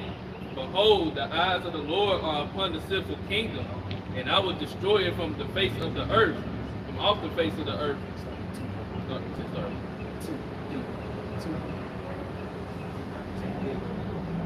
Okay. All right, this Amos chapter 9, verse 2. Though they dig into hell, then shall mine hand take them. Though they climb up to heaven. So what is it when they say they dig into hell? You have underground bunkers. Yep. Cities, underground cities, Yep. underground communities, and things of that nature. Yep. It says, though they climb up to heaven, thence will I bring them down. Yep. So you climb up to heaven, Yeah. right? Because you have space Space stations. stations. You see it in a lot of post-apocalyptic movies where Earth is fucked up. There'll be a space station hovering over Earth, and that's where the elites in society are. Right. You even have the movie with Elysium. Elysium. It's a damn good movie, man. To add to your that genre, man. Add to your arsenal within that genre. Yeah. But the movie Elysium, man, they had a space station above the Earth. Right. So the question is, what is Esau running from? Yep. Why does he have to put underground cities in hell? Why does he have to have space stations in heaven? Who is he running from? Because at this time frame, they control the entire world, right? Their power is unmatched. So what is he running from? What an ultimate Judas scope, man. What did Ronald Reagan say? Suppose we go a world war, have to all come together to fight some UFO force, and then the angels have been making visits past the White House, man, for years. Like that, what's that 1950s clip of a fleet of chariots flying over the White House? You think the elites don't know what's going on? They recently built a whole Air Force. I mean, a whole what do you call it? Military force for outer space. Because you got the Space Force, because you got the Marines, the Army, the Navy. Now you got the Space Force. They even actually got a movie on, a little series on Netflix called Space Force, showing where they actually getting together an army to, you know what I'm saying, that they can have in space, bro. So you think what, the other nations are going to go out of space to duke it out? No. They're going to fight against Yahweh Shai and the angels, man. See, one thing that we know that you motherfuckers don't know is that Yahweh Ba'Shem Shai is with us. All right, Yahweh Ba'Shem, and they know who Yahweh Ba'Shem Shai is. And you know what's the point? And guess what? They seen that angel visit the camp in LA. Yeah. And that got them shook too. They watched the videos too, man. I was thinking that like, oh, they didn't miss that. Nah, they didn't miss it. Like they know what's popular. Yeah. And they know it's an angel. That's right. They know, and you know what? And they see a whole lot more stuff than we do. They see a whole lot more stuff than we do. They see a whole. It's you know how many like unexplainable events being caught on camera and the police catching it. This man just dematerialized. Don't you know it's chariots popping up out of the ocean and the elite see it? You know? Huge cherry. I just wanted to make a point to that scripture where though they dig down into hell, if they're digging down into hell to build these underground cities and underground bunkers, they're going mighty deep into the earth to do it. They're not going 5 feet, 10 feet. They're going hundreds of feet down to build this. So where's the fire? If people in hell burning, where's the fire? Where's the fucking fire? Then it says, though they dig into them, this why I bring them out. How in the world can you dig into a burning fire and survive it? Stupid motherfuckers, man. But you niggas, man, you took the bag and you do not really believe like in a full sovereign truth to where, like, you know what I mean? Like, Jacob, the 2/3, niggas do not want to live in a world without Esau. They do not want to live in a world without Esau's doctrine. You really can't get rid of Roman Catholicism, man. Jacob does not want to live in a world without Esau, man. They love their oppressors. Is Israel a servant? Is he a homeborn slave? Why is he spoiled? If you look at the word home, if you get it in the Blue of the Bible, they didn't take it out. But when you look up homeborn slave, it says have more fidelity because they was born in the house. A nigga that was born in the house or you're born in slavery, you're way more faithful than a captured slave. Like you got a privilege. Yeah. You look down on us. Yeah. Yeah. House nigga. Yeah. You ain't gotta break a nigga that was born in slavery. No. You ain't gotta break a nigga that was born in slavery. He followed protocol. You don't follow protocol. This is normalcy. But a fresh caught nigga, a wild caught nigga, a wild caught nigga, you gotta go through that season process. Straight bull. Go back to the movie Who had to get broke. Right. But Coop was looking at these niggas like, wait a minute, it's more of us than them. Why these niggas ain't rebellion? Coop was like, I don't want no pussy. I'm in slavery. Right. You know what I mean? But these He's been niggas free his whole life. No, Yeah. son. All right. So real quick, Matthew 11:8. But what were you out for to see? A man clothed in soft raiment. Yep. Behold, they didn't wear soft clothing or in kings' houses. Yep. And break that down, bro. Yeah, like IURC, they represent like that soft clothing. You know, the Represent doctrine the that they, Pharisees. they push out there. You never hear them talk about anything spiritual about, chariots destroying America, deliverance. Pretty much their state or their so-called way of teaching is about staying here in America. Yep. Everything's going against the true doctrine of Yahweh Bashem Shah. How the Lord's going to blow the whole earth and smithereens if the Lord stated that the earth is his footstool? Yeah. How that doesn't add up? And where we gonna go if we blow the whole earth in the Right. sky? Yeah, that's a good question, man. Them niggas enjoying the crumbs, man, that this Yeah. devil is pushing off the table for them. Yeah. You know, this is their kingdom. They just happen to have a small portion that Esau had gave them of their kingdom, man. Hey, I know why. Don't you know we're in the stead of the house of David in the wilderness? Like we're in the stead of King David and his men in the wilderness. We're outside of instead of being outside of King Saul's kingdom or even our own kingdom, we're outside of Esau Edom's kingdom. And them niggas, they don't know how to be in the wilderness. You know what I mean? We're like in the wilderness with the garments and our rough spirits that we have. All right, GMS is like we're in the wilderness, man. Like we're not partaking in this man's kingdom. All right. Another thing too, I just thought about it. Even when the Lord did with the first step, the Lord still had his, he had his elect, but then he also had a certain amount of, he had 2 of each kind of animals that he preserved, and why he destroyed the whole earth. Right. But this go around, he just supposed to blow everything up and just destroy all his creation, because the Lord never wanted to just destroy his creation. It was always about forwarding life on the earth. This is Romans 15:4. For whatsoever things were written aforetime were written for our learning, that we through patience and comfort of the scriptures might have hope. When Sodom and Gomorrah got destroyed, the earth didn't get destroyed. The Most High flooded the earth. He left a remnant, like you said, with the animals and 8 souls. All right. When Egypt got destroyed, the earth didn't get destroyed. The Most High is all about receipts. This is an example of weakness. And this is the power that cast judgment on wickedness. That's right. So nothing is new under the sun. So you got the first death and you got the second death. And you're going to have survivors of the second death, just like you had survivors of the first death, in the format of the elect. They got it. This is you finish? This is the book of Jeremiah, chapter 2, starting verse 20. I'm reading the NLT. Long ago I broke the yoke that oppressed you and tore away the chains of your slavery, but still you said, I will not serve you. On every hill and under every green tree, you have prostituted yourselves by bowing down to idols. So it has been so complacent here, and they have developed, they've been so institutionalized as well, they developed their Stockholm syndrome. Yeah. You know, that's like a psychological phenomenon when you find some type of empathy for your so-called oppressors, right, your abusers, you know, and now you take up for him. You're with his vibration, you're American with him. Yeah. You know what I realize about you niggas? Y'all trauma bonded. You know, you're trauma bonded. That's like a term, and I guess psychology, where you're in a relationship, right? It's not love, it's trauma bonding. Motherfucker treat you like shit one day, and they treat you good the next day, but you stick around in hopes that they're better. And a lot of niggas, a lot of Israelites, that's why they vote for presidents, because they hope that somebody will make it right. Like nigga, you're a trauma victim, man. All right, and you Jakes is so-called Israelites, man.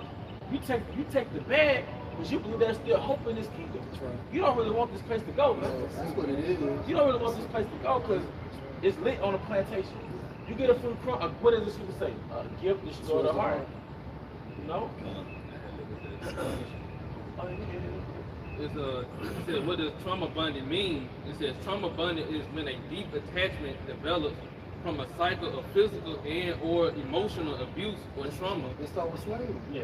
And now if we fast forward to the good news of the kingdom, the first thing they say, what about the white man? Yeah.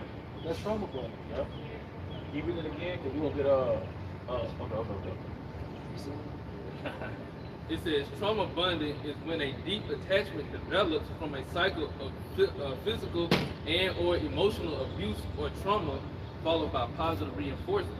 Yeah, so we went through slavery, then we had Jim Crow, but then this nigga gave us integration. You know, he gave us soul food. I mean, he gave us R&B music and stuff. He gave us entertainment. He gave us free sex. He gave us debauchery. So from slavery to basically Rome, we went from Egypt to Rome, and we forgot about slavery. So you really want to stick around in America and hope a good president make things right. You know? That's like pimping, man. You know what I'm saying? Because a pimp gonna send his prostitutes out, and the scripture says, you know, so you prostitute yourself out to go out there and do different types of work to bring him the money. You know what I'm saying? And if you don't bring the right amount of money, he beat your ass. You know, but still, your whole thing, even though he's beating your ass, you still depend on him, and you still try to satisfy him. So you still gonna do whatever you gotta do for him. And you're still, and he has a grasp on you, and that grasp is your mind. When you get a person's mind, you gonna control their body. They gonna do whatever you want them to do. You're a puppet on the street. Because down back on what you're saying, that's where you get the term breaking victim. So first get a whore, you gotta break. Yeah, what are you doing? You're breaking her will of independence. Yeah. You're breaking her own will to survive. You're breaking her own will to be independent. So she can depend on you. Yeah, she can mold her to your fashion. You molded her, so that's why it says Israel, a servant is still a homeborn slave. A homeborn slave don't have no will to be independent. A homeborn slave don't have a will to be independent. So these niggas, we took the 501c in Texas, because you don't have a will to be as a sovereign nation. You still got to get the crumbs from your oppressor. Don't you understand? We're recovering from slavery. We're psychologically recovering from slavery, man. You know? All right, but the brother had a point. Let's open up. I got you. Jeremiah 2:14. Is Israel a servant? Is he a homeborn slave? Why is he spoiled? Yeah. It's spoiled going into rob, man. And not only are we robbed of our land. All right, go ahead, brother. Deuteronomy 32:30. How should one chase 1,000 and two put 10,000 to flight, except their rock has sold them and Yahweh has shut them up? Don't you know that when they took us from the west coast of Africa by way of Israel, they didn't just take a nation of people. They took a mindset. They took a confidence. They took a culture, a backbone, a lineage. All right, they took a language, man. They took love that we had for each other as brothers. Love that we had for our women and our women had for us. Love that we had for our offspring, man. We had a thing in West Africa before we got sent over here, man. We're spoiled. We're spoiled of the knowledge of who we were, man. All right, that's why I said in Baruch 2 and 30 plus, in the land of their captivity, they shall remember themselves and think upon my name. All right? All right, go ahead, Malak. Deuteronomy chapter 32 and verse 26. I said I will scatter them into corners. I will make the remembrance of them to cease from among men. And that's divine and comfort, literally. You know, the Most High really scattered us throughout the planet because the main place is America, but we've been scattered in everywhere, just everywhere. And then not to mention, Northern Kingdom have been scattered too. And then even the Northern Kingdom have their own country, they don't have access to their own country. Because one thing that makes you sovereign is that you can live off the resources of your land. Your resources. Your resources. Don't you know Haiti is one of the richest countries in the western coast of Maryland? It has more oil than Venezuela. 1 cup of Venezuelan oil is like a pool that Haiti's oil. Yeah, man. Haiti's rich. Haiti's rich, man. The Most High didn't send the 9 tribes over here to slums. He sent them to richness, man. All right? New Jerusalem. New Canaan. All right? He had us set up, man, before the conquistadors came. Before that motherfucking council came, man. Don't you know? Hey, man, don't you know we're in the land of a council? I'm gonna let the scripture speak. And if I could just add, because then the scripture tells you that basically how we would no longer be in remembrance amongst men. Also, when you tell Jake the black, the Hispanics, the Mexicans, the Brazilians, and so on and so forth. So you took our heritage as well, which starts with the land and also who we are as a people. And you know who the worst of them are? Who's it? The circumcised. Because you got Israelites, Al-Sakari, claiming to be what? Crips. Yeah. Nigga, we supposed to be transcended from the old way. So we have a high priest that is a whole fucking Crip. Don't you know it's terrible? Man, it's terrible. You taking the band-aids back off and freaking around, man. We're supposed to be healing from that bullshit. We ain't no Pyro, we ain't no Crip. Going back to the boat. Now going back to But what really, the Sakari number was never reborn in the first place. Honestly. It was never because we know niggas like that, bro. We know niggas that never really woke, but they never really repented and converted. They deep down wanted to be in the world. Don't we know niggas like that, man? Deep down they want to be them niggas out in the world, man. You know what I mean? That's why those vibrational Jakes gravitate to their so-called groups, man. Because you don't have to change. Yeah. You know, you don't have to become a new creature when you join Sakari and Nate. You still calling on Jesus Christ. You still can get the hairlines and so on and so forth. But when you come to Great Millstone, basically, hey, hear ye him. And the reason why I say that because the Most High said that to Yahweh Shai, well, no, Salakia. He said that in Matthew, was it the 17, 18 chapter, during the Transfiguration. So who's in the stead of Peter now? Because remember, Peter received the keys from Yahweh Shai. Can I get that real so I can make my point? Get Matthew chapter 16, bro. Matthew 16. Because the spirit of Yahweh Shai is on earth right now. Although Yahweh Shai is not in prison. Right? But at the end of the day, that same spirit is here. So somebody has to be in the stead of leadership. Go ahead. Like this Matthew 17 and 2. It said, it was triggered and was transfigured before them, and his face did shine as the sun, and his raiment was white as the light. And behold, there appeared unto them Moses and Elias talking with him. Then answered Peter and said unto Yahweh Shai, Lord, it is good for us to be here, if thou wilt.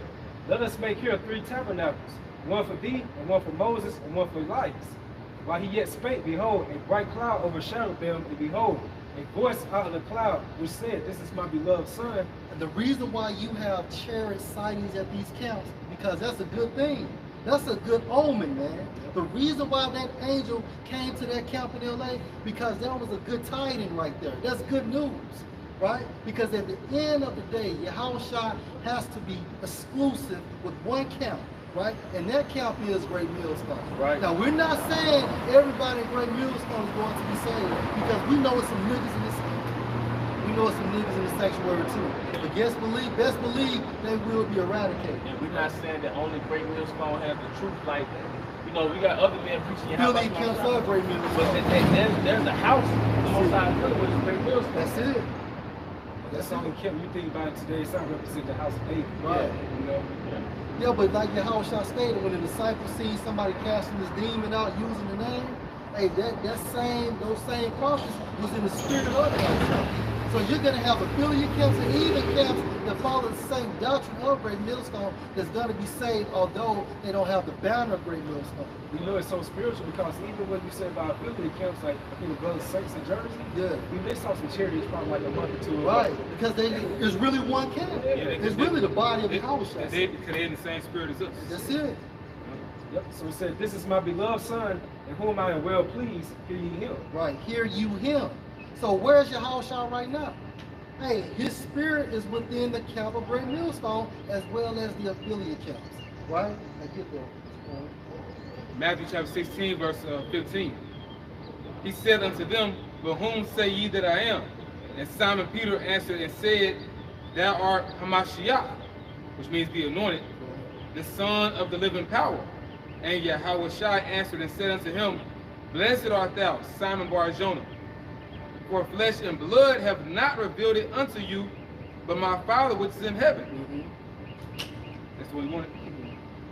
"And I say unto you, that you are Peter, and upon this rock I will build my church, and the gates of hell shall not prevail against it." So we all know that Peter, King David, is in the spiritual realm.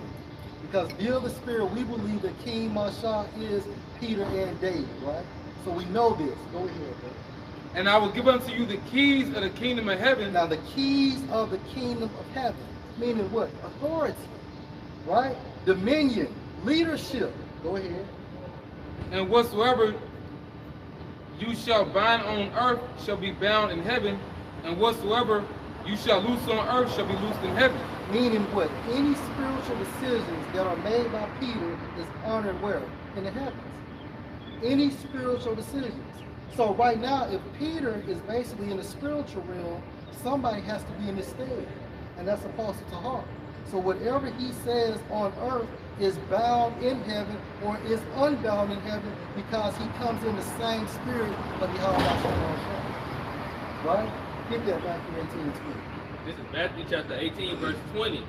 "Where 2 or 3 are gathered together in my name, there am I in the midst of them." Wait a minute. So where 2 or 3 gather in my name, what camp is pushing the name? It's not IUIC. It's not ISUPK. It's not Sakari. There's only one camp and its affiliate camps that's pushing the name, man. And guess what? Yahushua stated that what? I am what? Read that again, bro. It says, "For where 2 or 3 are gathered together in my name, there am I in the midst of them." Right, right. All right, one more, man. Go ahead, bro. This is exactly a point that Yahushua is dealing with Great Millstone. And this is Matthew 10 and 22. I'm going to read that in the NLT. It said, "All nations will hate you because you are my followers. But everyone who endured to the end will be saved."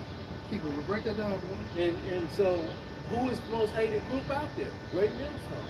You know, who's hated for his name's sake? What does his name say? It goes back into his word. Who's teaching his word like he intended for it to be taught? Great Millstone.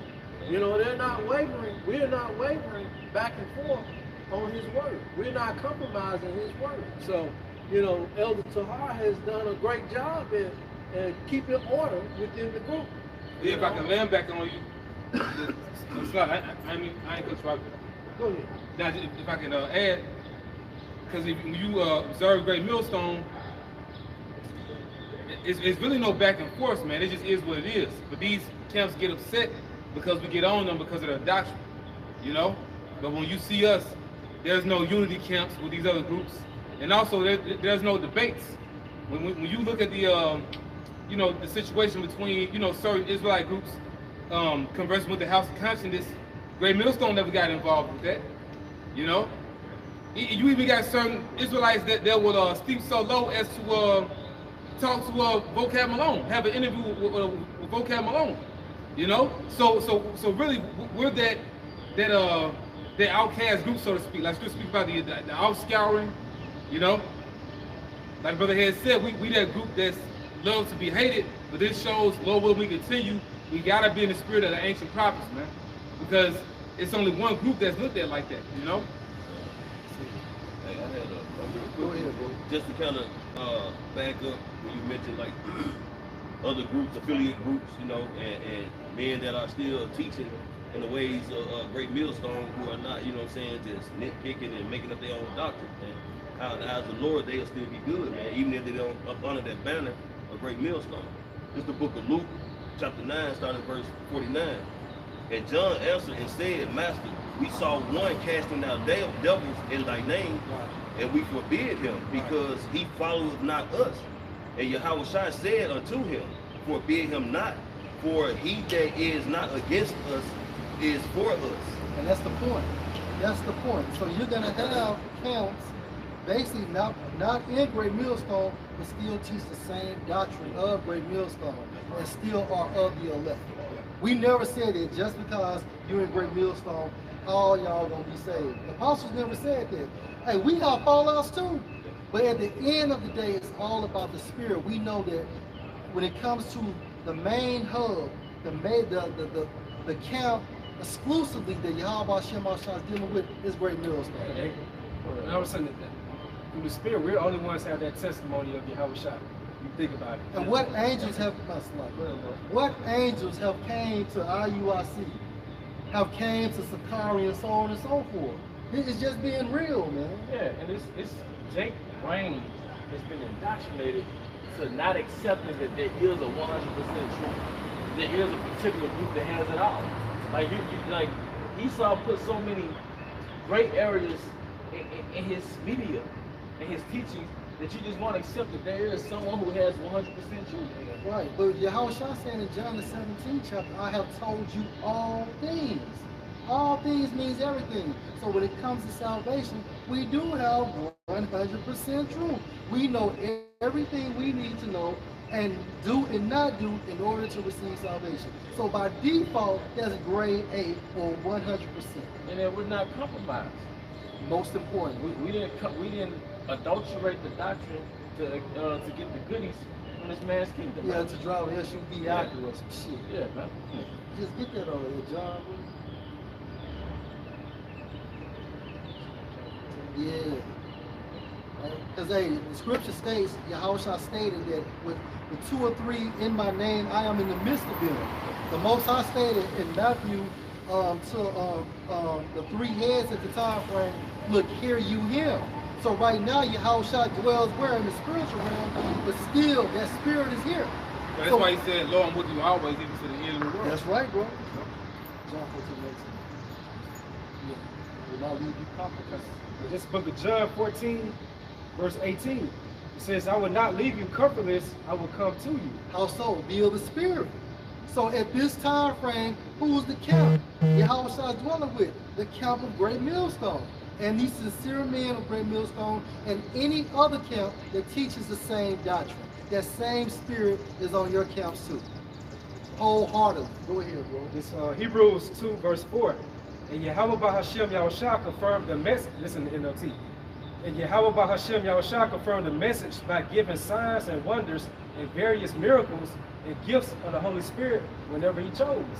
So like you said, like with the brothers saying the angels, like a couple weeks ago within the LA camp, that was like a declaration. That was like a spiritual token right there, letting the brothers know through the Spirit, and also us as the witnesses that the Lord's dealing, man. That's it. Well, I mean, but you know what?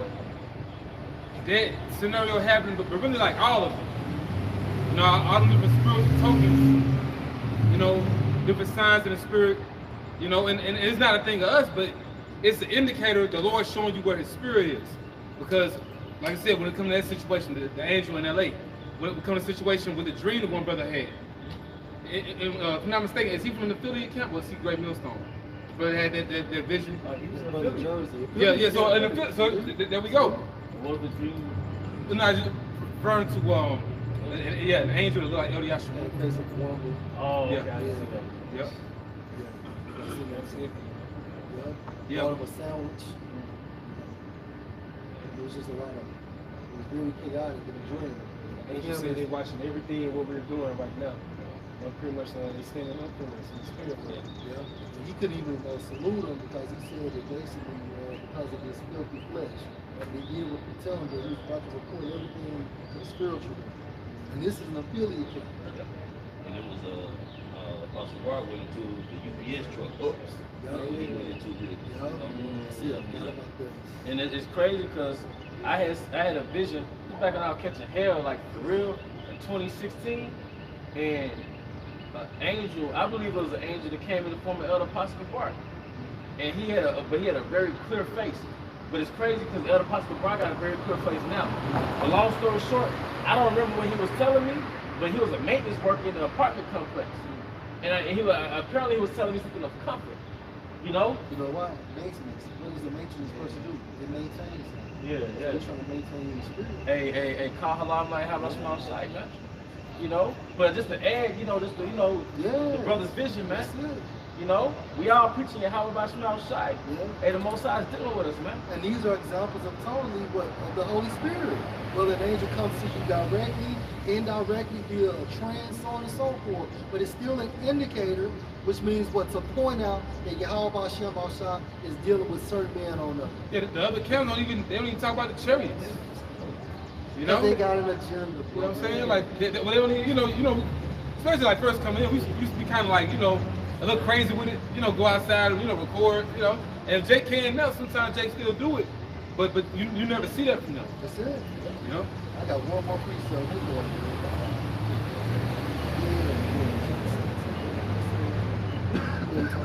Man, if Esau will regulate these actors, athletes, and these people and put them in a barrier where they can't do so much, you know what I'm saying, put them on the black card, and these niggas not even in the truth, man. How much more he's gonna put on these groups and sell out, man, and not allow them to speak on Yahweh Shem Shah, man? Well, your point is, that's the reason why Nate allegedly, according to what our research, has a net worth of $150 million. He has a network bigger than fucking NBA and football players in certain cases. Jake should get that Crazy. You know? Right. Right. How does a fucking prophet, a man of Yahweh Shem Shah, become that rich? Right. Even Yahweh Shah became broke for our sake. You know what I believe too? It is on camera how they, gave us up to the feds. Man, it ain't no telling what type of information Nate has given to the individual brothers, individual GMS counts to the feds, man. That 150 million came with things, man. Stipulations. Especially the one West there. Yeah, when Apostle Car bumped into him in New York, he said, I watch all y'all videos. Yeah. So that tells you right there. You know what Intimate. But at the same time, what I was just saying, like, it's no telling like what he gave up as far as great millstones and Everything. like information, all that, man. It's more than just changing up the doctrine. Yeah. Some more dirt. For 150 million, Yeah, bro. because you're already a cop. Yeah. So you know what I mean? That's right. And in order to keep building on that, you gotta continue doing shit. That's how it works. Go ahead, bro. This is John 17:21. It says that they all may be one as thou, Father, art in me. Now this is Yahweh Shah speaking, right? And he's speaking to his Father. He's praying to his Father for us. Right? Go ahead, bro. And I in thee, that they also may be one in us, that the world may believe that thou hast sent me. Now run that back one more time, bro. John 17:21 again, that they all may be one as thou. So we all are one. Hey, even the affiliate camps, from even the bros that teach the truth wholeheartedly, the same doctrine, we all are one. Going to what 1 Corinthians the 12th chapter talks about, although the body has many members, it's still one body because of the same spirit, which brings what? One mindset. That's it. Go ahead, bro. That they all may be one as thou, Father, art in me, Right. and I in thee, that they also may be one in us. So Father's in Yahweh Shah, and Yahweh Shah's in Yahweh. So by default, that same spirit is within us. So when the scripture states, or when Yahweh said, hey, hear you him at this time frame, how do we hear Yahweh Shah? Feel the teachings of great millstone. because of that same spirit there. Go ahead, bro. That the world may believe that thou hast sent me. Right, that the world may believe. What world? The world of Israel. But within that component, you have the elect that will only believe. And the non-elect will not believe. And therefore, they will receive judgment for not believing. Go ahead, Captain. Like this Luke 1:70. As he spake by the mouth of his holy prophets, which have been since the world began. So like he was just going to the mouthpiece of the Lord, is the prophets. It's gonna come in his stead. Like a king, he's not gonna do the diligence, you know, the due diligence on the earthly realm as a regular person. He's gonna delegate those tasks to men that's gonna be under him, those messengers. Who are those? The prophets of today's time. You know? Hey, Captain Malak, you got something? No. You can get 1 Corinthians 14, the spirit of the prophets or subject to the prophets. You know? So it's not something that we just chose to do on some play dress up, man. Nah, you got a certain spirit on you because there's a good chance you did this in an old country, man. Alright? The Most High set up men of old, man, from the beginning. Even since the time of Adam, it was prophesied that America was going to be destroyed, man. We'll get that in Jude, where it said Enoch, the son of Adam. Yeah. He prophesies of Yahweh side of angels coming. So how the hell we at the very fucking end if you're not prophesying in these churches? Alright? I got a quote for you, bro. Hosea 1 and 2 in the NLT, when Yahweh first began speaking to Israel through Hosea. Woo! Because the Most High is not coming to you directly as a nation. The Most High don't speak to a nation through some angelic force. Alright, he speaks to a nation through his messenger. Alright, go ahead. We'll finish it out, but that was the point. Hosea 1 and 2 in the NLT, when Yahweh first began speaking to Israel through Hosea, he said to him, go and marry a prostitute, so that some of her children will be conceived in prostitution. This will illustrate how Israel has acted like a prostitute by turning against Yahweh and worshiping other gods. He played the fucking whore. And that's why the Most High, not to change the subject, he made the Israelite woman a whore. That's a walking Ezekiel example of what we did in the ancient world. That's how the Most High set up Ezekiel. He cowed down. I think he had set up to walk naked. Was it him? Isaiah to walk naked. Well, he's behaving in totally outside spirit. The Most High showing us that's who you were. Hey, the Most High, he done gave us some right things to do.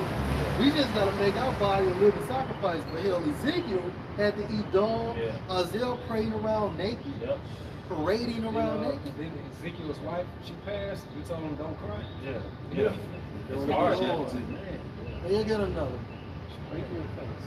And what the Most High did with Job. That's right. Gird the Lord like a man. That's why you don't want to deal with the Most High, man. The Most High sent Yahweh shot. The Most High sent Yahweh shot. Y'all niggas, y'all overlooked Yahweh shot. You died yesterday making it up to please the Most High with the laws. You died yesterday, nigga. You failed. That's it. You a nigga about to, you know, like don't frick. Come on, man. 1 Timothy 2 and 5. For there is one power and one mediator between the Most High and men, the man Mashiach Yahweh Shai. Yahweh Shai, man. You don't want to deal with the ancient world Most High. Nah, we under the mercy and the heads of Yahweh Shai, man. What I mean by you don't want to deal with the Most High is too terrible. But Israel wanted to deal with the Most High at Mount Sinai. They don't want to deal with Moses. And the Most High scared the shit out of them. So okay, so if you were wise for 3 days, you didn't do that. So the Most High showed his presence, man. Israel was freaked out, man. All right. But you know what?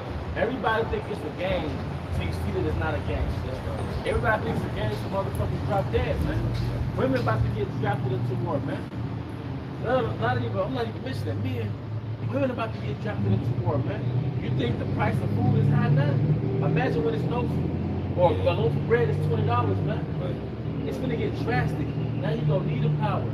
And now your Nates and your Sakaras are not gonna be able to help you, man. Yeah, because once Esau is done with this system, he's done with you all. Yep, done. You know, you're not going to continue to have that 150 billion in your account, Nate. And that goes for you, Jay-Z, and all these other motherfuckers that sold out. As soon as he's done with you, everything lights off. And we saw that on Geronimo. The tale of the American legend. Hey, that sellout, where was he in the end? He was going to that camp with Geronimo. And what did he say, Shaquan? I should have. Yeah, he pretty much, you know, he should have listened to Geronimo. Yeah, I should have listened. And you know what's heavy? A lot of these women, you just there to be boxes for them niggas before they die. You know? Mm-hmm. But nah, man, see, the reason why you can talk so much shit and say so much blasphemy and say so much negative things because you haven't received the consequences. That's it, man. So we coming into a time where you're gonna have to depend on what you believe in. You're gonna have to lean on what you believe in. So now you're gonna really see if these fringes is gonna keep you alive in them days, man. Yeah. Yep. Now I'm saying, even when it was time to publicly declare, you know, Yahweh Shai through the heavy lift on the internet, you crucified him. So when that day of time comes, he's gonna remember that. Yep. So what it say by you knowing, you're gonna be beaten with many stripes. You know? Niggas running up their tab, man. Yeah. It's soon gonna be time to pay up. Now what the fuck y'all wearing fringes for when all y'all do is break the law, statutes, and commandments? The fringe is supposed to be in remembrance on what to do, but y'all breaking any and everything. The scripture tells you you're not supposed to make a covenant with these other nations and shit. And what did you do? You put your goddamn line or signature on the line here, John Hancock, for the 501c3. Sign me up. Sign me up. And if you look at the word charter in the etymology, it means covenant. But y'all call it progression. Well, wait a minute. You said progression, right? Yeah. Psalm 75 real quick. Anybody can get it. You know, Psalm 75, 7. You start at 7. Okay, I got you. You niggas gonna learn not to depend on men. Alright?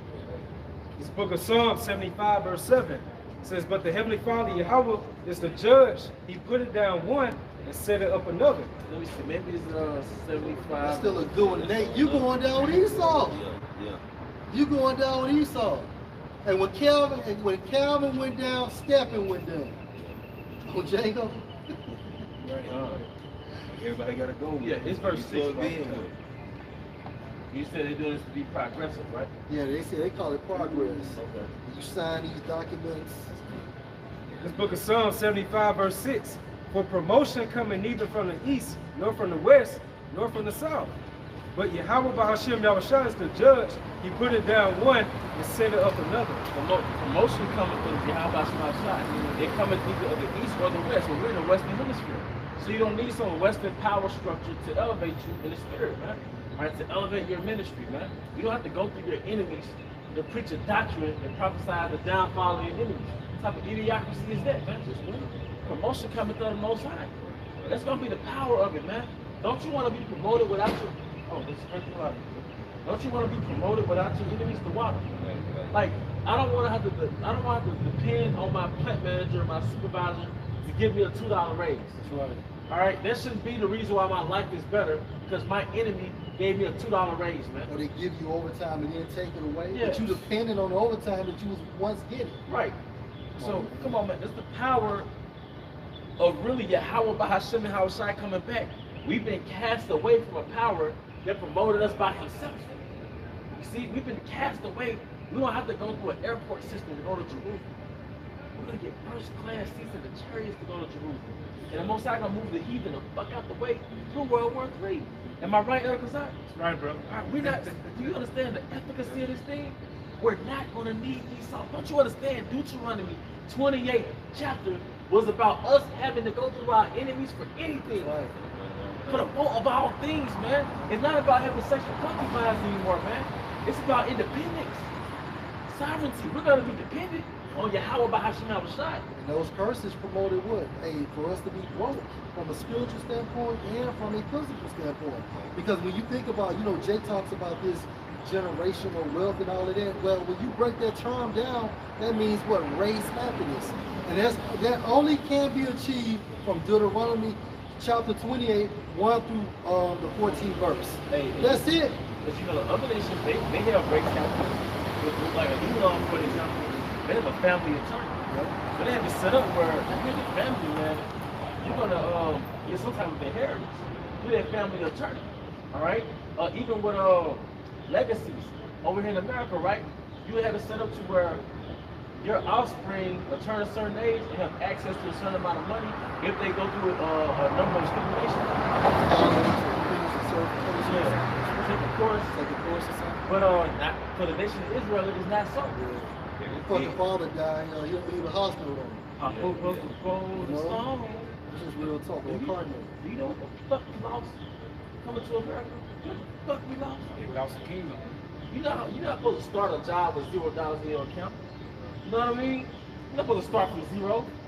That's what the purpose of me and the patriarch is for. How are you born into debt? How are you born into that, man? That makes absolutely no damn sense. You read Deuteronomy 28:15. It makes all the sense. It makes all the sense. Go ahead, brother. The book of Baruch, chapter 2, and verse 34. And I will bring them again into the land which I promised with an oath unto their fathers, Abraham, Isaac, and Jacob, and they shall be lords of it. They should be lords of it. See what I forget his name at this point. Back in the 70s when Jake went to Israel, they went through the airport system, right? They didn't go to Israel as lords. See, Ben Ami? Ben Ami, to water. When you go to Israel, man, we're gonna go as lords. We're not gonna have to sign any papers and get permission. You're part of the military. Or some thick-nosed nation telling us where to set up our neighborhoods, man. Walking through TSA. Yeah, walking through TSA, living on a nuclear waste point, nuclear, target area. You know what I mean? All right. So this is something that we've been deprived of for 2,000 years? Sovereignty as Israelites, not as Moors, not as Christians. Yeah, not as Native Americans, because the Northern Kingdom, specifically Gad, a lot of them complacent. When you deal with like these little, not even plots of land anymore, man. But these reservations that Edom gave them, because like the beginning of July down here, they're supposed to have a Choctaw Indian fair in Philadelphia. But Gad is complacent, man. And Gad, they one of the tribes. They got it. I don't want to say the worst, because all the tribes got it pretty bad. But you just see them in that condition. They're not ready to leave. It's evidence of a conquered people, man. Yep, they got Stockholm syndrome too. A gift destroyed the heart too, because they got those casinos to get their liquor. All right, and you don't even hear about that. Now you don't. Like in the media and social media, you never hear about Gad, but they're here. All right, you got it, bro. Hit on that. And I will increase them, and they shall not be diminished. And I will make an everlasting covenant with them to be their power, and they shall be my people. He said, I will increase them. But 1/4 of our nation is missing through a portion of the Planned Parenthood. All right, so he said, I'll make an everlasting covenant, which is really the binding of the covenant he made with Abraham. It's like the renewal of that covenant, man. All right? Oh, the lords of it, man. So, bro, you know what it means to be a lord? Because we don't have that word in our lingo no more, in our vernacular, in our vocabulary, man. A lord is basically a ruler. Right. So no matter what position you are in the hierarchy of the house of David, you're going to be a ruler. You're going to have land. You're going to have resources. You're going to have women to carry your, bring forth your heirs. All right? You're going to have an everlasting, you're going to have an affiliation with Yahweh side. Because if you go into like the Bridget, like the Queen of Charlotte, and they went into like their hierarchy, like the lords, and then you being promoted as a lord. Even in Britain, people still call it Lord Rothschild. If you're a lord, that means you're an affiliate of the king. So if you're an affiliate of the king as a lord, that means that you got access. That means you could go to the city with like a black card. Yeah. It's like a black card without actually having a black card. It's like you got diplomatic immunity. Yeah. So you could go to the Hilton and nobody have to check you in. You don't have to pay. All right? Yep. And cause they said something like those different Arabs, they could come like one of those foreign cars or whatever, do like 150 miles per hour. They can't get stopped by the police. Yep. Because they exempt by diplomatic immunity. Yep. This is real quick though. This is 1 Peter 3:6. Even as Sarah obeyed Abraham, calling him Lord. Yeah, because we ruled over her. Oh, that's another thing in the kingdom. We're gonna own our women again. See, right now you don't own our women. You gotta make fucking agreements with your woman, or you split the rent. You know what I mean? But no, in the kingdom, she's gonna be under your name. That's what people don't understand, bro.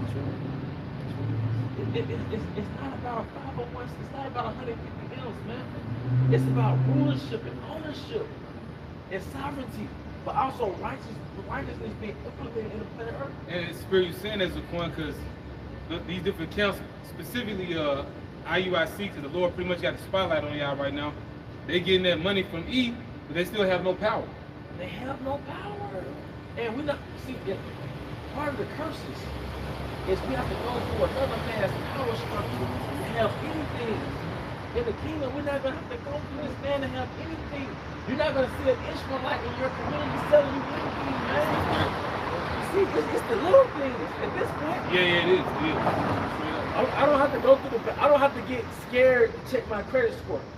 Like if somebody put on social media, why would a country that's like $400 trillion in debt give me a credit score?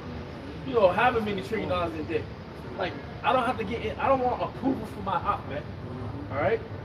This is Deuteronomy 28 and 48.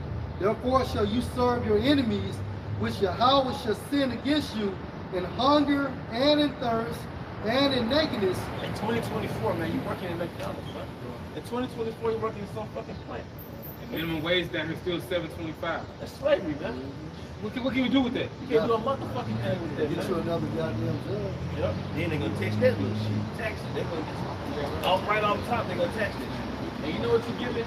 You know what you're giving it up in return for that little bitty ass check? Your health and wellness. That's it. You're giving your time and your health, because you only got, your body is the only vehicle that you cannot replace. So you're using your body as a vehicle at least 8 hours a day for 10, 20, 30, 40 years. Now you're 40, 50, 60, your body's fucking just disintegrating, man. Daniel 7 and 25. And he shall speak great words against the Most High, and shall wear out the saints of the Most High. And where out goes to like constantly harass. That's it. You know? That's it. And working the shit out of us That's too. it. Like go ahead, bro. Now it's like you said, like the regular job, like 9 to 5. On top of that, you got certain jakes, they do the graveyard shifts. Yep. Like why is it called graveyard shift? You know what I'm saying? Dirt. They pour water on me. No, I'm like that. Yeah, because it's the call to circadian rhythm. You said the sun is going down. What the fuck? You supposed to be shutting it down. It says in Psalms, a man go to do his work and they go in the evening, and you supposed to get paid at evening. You stupid motherfuckers, But man. Esau tells you what he's doing to you, right? Mortgage. You get a house, you have a mortgage. What is that? A death note. Yeah, it sends you to the morgue trying to pay it off. Or the graveyard shift is telling you when you work this shift, you're going to the graveyard. Don't you know we have earthly requirements for maintenance as humans? As humans on this planet, there's requirements to maintain yourself on this planet. Part of the requirement is you're supposed to shut it down around sundown. That's right. Something called a circadian rhythm, man. All right, can somebody get that in, that's a beautiful truth. That's in Sirach 21 and 8. Want me to finish it out? Yeah, you finish it out, bro. Just back in Daniel 7 and 25, and wear out the saints of the Most High, and think to change times and laws. Yep. And they shall be given into his hand control until a time and times and the dividing of time. 350 years. All right, and scriptures also says, be not hasty with thy servants. So when you gotta work 10 days straight, 20 days straight, you're being hasty with your servants, man. All right, that's wearing out the saints of the Most High.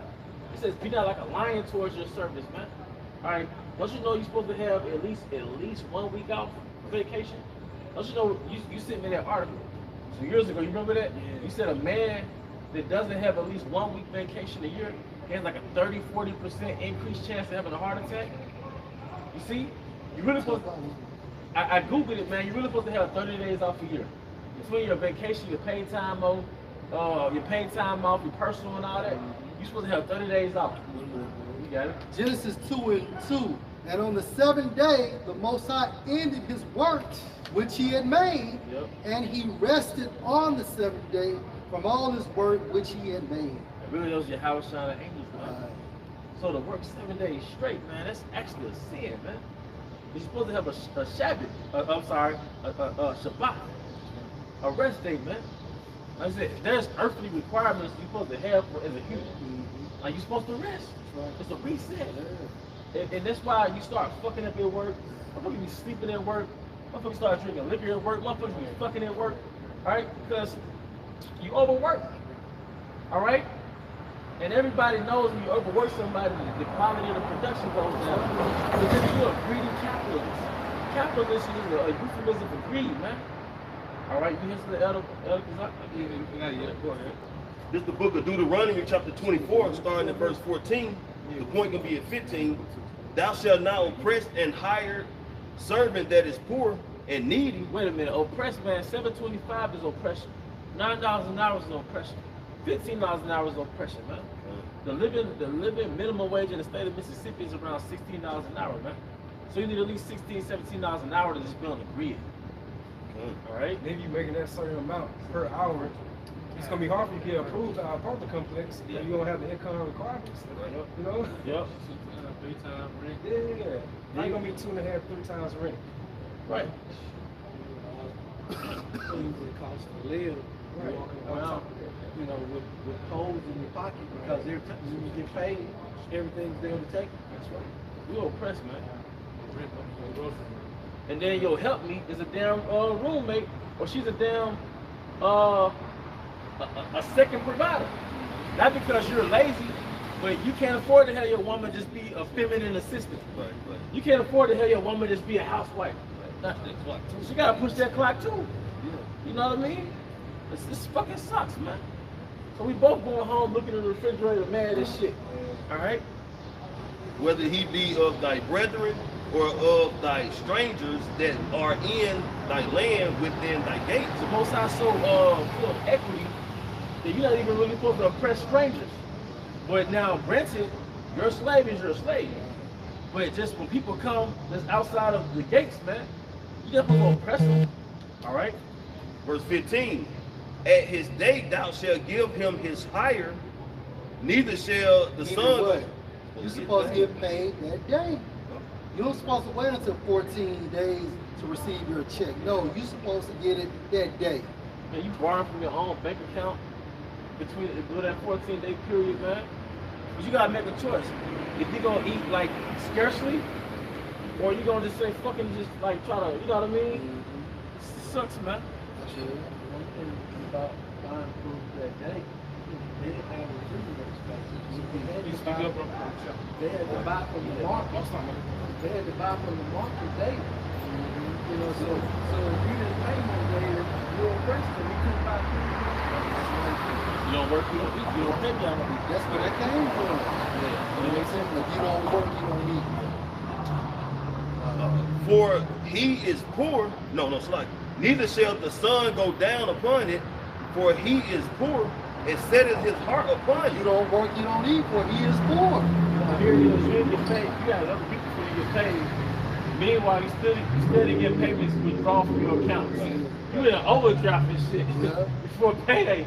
Car need gas. Car need gas, so by the time you get paid, like you $100 in the hole. Come on, man. You gotta pay all that back. You gotta pay all that shit back. You know? Like his heart set upon it. I mean, you count on that shit. You need that. Yeah. Like you say, you done made the work on film yet, And you know you what? need to get some gas, but you ain't getting paid the next week. And we don't even know what poor is. Working paycheck to paycheck is poor. Because, hey, am I wrong, brother? Working paycheck to paycheck is poor. Because did the Most High set up a system to we work paycheck to paycheck? In the book of Leviticus, 25th chapter, it tells you how we have laws of equity. All right, I could rent out land to you based on the years of Jubilee, because every year is harvest. So if we got 25 more years of Jubilee, I'm gonna charge you for 25 harvests up to the years of Jubilee. So that's gonna allow you to rent my land out, sell those crops, and you come up. Then we also had the law of the indentured servant, man. Right. 6 years you're an indentured servant, then you go free on the 7th year. Jacob and Laban. Yep, so on the 7th year, you come out with a bag. So you don't have to be a slave wage, you know what I mean? A wage servant. And that's how our forefathers would come up. Doing that. Yep. The Jacob and Laban process Yeah. could come up, man. And it's an even swap because one wife was worth 7 years labor. Well, that's the bar system that he came up with, Right. LeBron. Right. And he finessed him with Jacob so he could get rid of Leah and Rachel. All right, so he did 14 years All right, they copped 2 wives, man. All right. He came back wealthy than a motherfucker. He came back with those wives came wealth. That's right. That's right. Yes, yes. Then y'all talking about we got a 'Cause I think he was left off with cattle and everything. Man. yeah. Cause that's how you going back to Tobit. When Tobias got married, I forgot the woman his wife's name. When Tobias got married, he got half of his father-in-law's property and his dad's property. But when his father-in-law died, he got the rest of it. That's how we did it. We didn't have to go to no motherfucking Sonics. We didn't have to drive no Fort Lift. We didn't have to put boxes on no assembly line. Hey man, we know how to live. We know how to live without you, boy. That is generational wealth. That is generational That's what you wealth. call generational wealth. We're blessed at all too. That's right. That's the main thing. That's right. That's the main thing. Cause you put that shit off, it ain't gonna work. All right. Least he cry against thee unto the Lord Yahweh, and it be sin unto thee. So what poor man is crying to the Most High? Look at that. You looking at the 1/3. You crying inside for all the abominations. And like that nigga woman said on Forrest Gump, my feet hurt. Yeah, that's us, man. Our feet hurt, man. You know, Preston is got me Forrest Gump. Let's see, man. Yeah, but go ahead. It's Luke 18:17, since you just stated that. And should not the Most High Yahweh avenge his own elect, which cry day and night unto him? Because what happened? We woke up from the funny gas. See, Esau pulled out a bottle of funny gas that gave us a sense of delirium in our captivity, so we forgot we were in captivity. But the Most High woke the 1/3 up from that funny gas. He's like, no, whoa, this is satanic. This is demonic. We gotta get the fuck up out of here. The food is poison, the women poison, the air poison, the water poison. We gotta get the fuck up out of here. Now we're crying inside for Yahweh Bashim Shai to deliver us, man. You got angels, such as the angel that came to that camp in LA, and guess what? He made his report. You know, he best believe he instructed Yahweh and Yahweh Shai on what the brothers was prophesying about and how just fucked up the world is. Yeah, because he probably did what the angels did in Sodom and Gomorrah. Because then the angels doing Sodom and Gomorrah, they roamed the city first. They roamed like I gotta go back up. Well, yeah, I know they came to visit Abraham first, but then they went to Sodom. Yeah, You know what I'm saying? They said they remain out in the street. they remained out in the They street. had to. They made the report.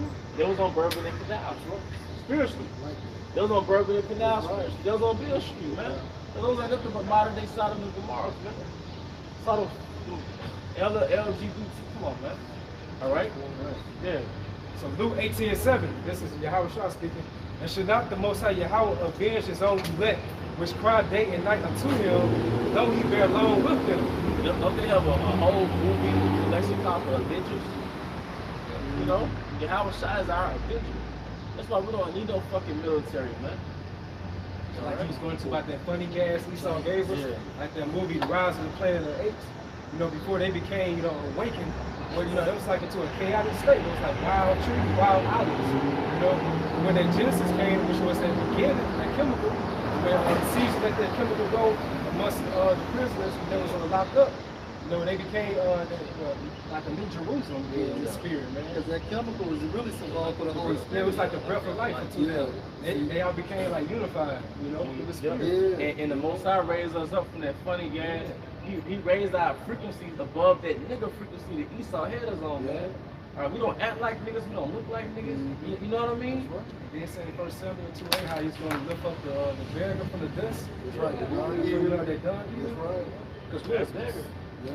We gotta get loans, we gotta get approval. That's right. And they got something called predatory lending. Yep. It's really only aimed at like low, you know, poverty-stricken jakes. Let's notice that name, predatory lending. Who's the predator? Esau. So he'll show you some type of like a lick. Like for a loan, then he'll charge you crazy amounts of interest on top of that. So it makes it predatory. Yeah. That's what why the scripture say about this. No, go ahead, bro. And what the scripture say about interest. That's right. You know what I'm saying? Yeah, do not extract usually from your brother. That's why Wells Fargo had they had a $150 million lawsuit because they was giving subprime mortgages to the Israelites, the so-called blacks and Hispanics, man. So if an Edomite wanted to get a house, he could get it for like $800 a month on a mortgage. You gotta pay $1,200, $1,300 a month on a mortgage, $1,500, because he'll give you a subprime mortgage, man.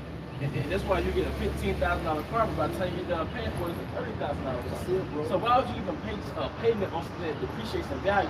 But on top of that, you got interest on the payment that depreciates in value. So you're paying more money for something that depreciates every fucking time. When you drive that car off that lot, 10,000 is gone. 10,000 is gone. You said what now? Yeah. That's crazy that it's called subprime, but it's really only given to subhumans. They call us a Yes. refill something. Y'all gonna pay me, man. Yeah, because they got this shit set up systemically to where the Israelites are gonna lose in America. You can't get around that shit. Social Security, area codes, you know. I did a video about that predatory land. It was some years ago, but they target a lot of Jakes in Goodman, Mississippi. That's like the poorest, I think, county, which is Holmes County, within Mississippi, man. Yeah, so they was out there in Goodman. So they target Jake with that predatory landing, man. I'm talking about struggling, man. And they know Jay can't pay that. You know, and there's more oppression on Jay. Because what does the scripture say? The borrower is a servant to the lender. That's why the scripture says in Deuteronomy 28 chapter, stranger that is within thee. Because we had our own headquarters, and we had the heathen working for us. Right? And we charge the heathen. And we extracted usury on the heathen. It says a stranger that is within thee will get above you very high. He shall lend to you, and thou shalt not lend to you. Lending tree, you know, student loan. You got chicks that go to college, you make $30,000 a year, but they got a $90,000 in debt. You know? Don't add, pun intended. Literally, it don't add up, man. All right, a lot of even because of that. Like they ran on the camera how they hate that they went to college because they so much in debt now. It's a scam. You go all them years to get all this so-called education just to go to the work world to pay their ass money. You know, better off going to school to be a nurse or beautician or some shit. Because I used to work at a plant, and one day they be having something called College Day, where everybody wear a T-shirt that you went to college for. Like, why would you promote the college that failed you? Right. That's how I looked at it, man. Right. But nah, man. Like you said years ago, though, plantation pride. Plantation pride, man. That's what it is, man. Plantation pride, and that college dorm shit, but nothing but like a little freak show, man. You know, how to lose your morals. You know. So nah, man, we waking up from your little delusion, your American dream. It's only a dream for those who are asleep, man. Okay.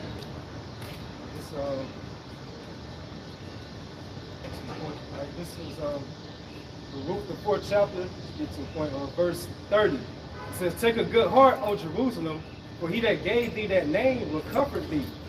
Miserable are they that afflicted thee, and rejoice at thy fall. Miserable are the cities which thy children serve. Miserable is she that receiveth thy sons." Well, who is the miserable? Who's the cities that receive thy sons? This time frame, we're going to say Esau. Yeah, it's America. Yeah, America. Jamestown, Virginia, Atlanta, Georgia, all these little towns that we got shipped to. Columbus, Ohio. These are the cities. These are the cities that received our sons. And it also said, "Miserable is she." Who's the she? America. So all these things is about to happen to America. It's going to be a result of what you did to the Israelites. Even World War III, we got to get into that. I'll put it next week, man. Even World War III is a result of the global slave trade, man. What you did to the Northern Kingdom and the Southern Kingdom, man. Yahweh Shai's coming to pay. Yahweh Shai's coming to pay, man. Point blank period, man. All right, go ahead. Hey, you know, going back to that landing we was talking about. Hey, look,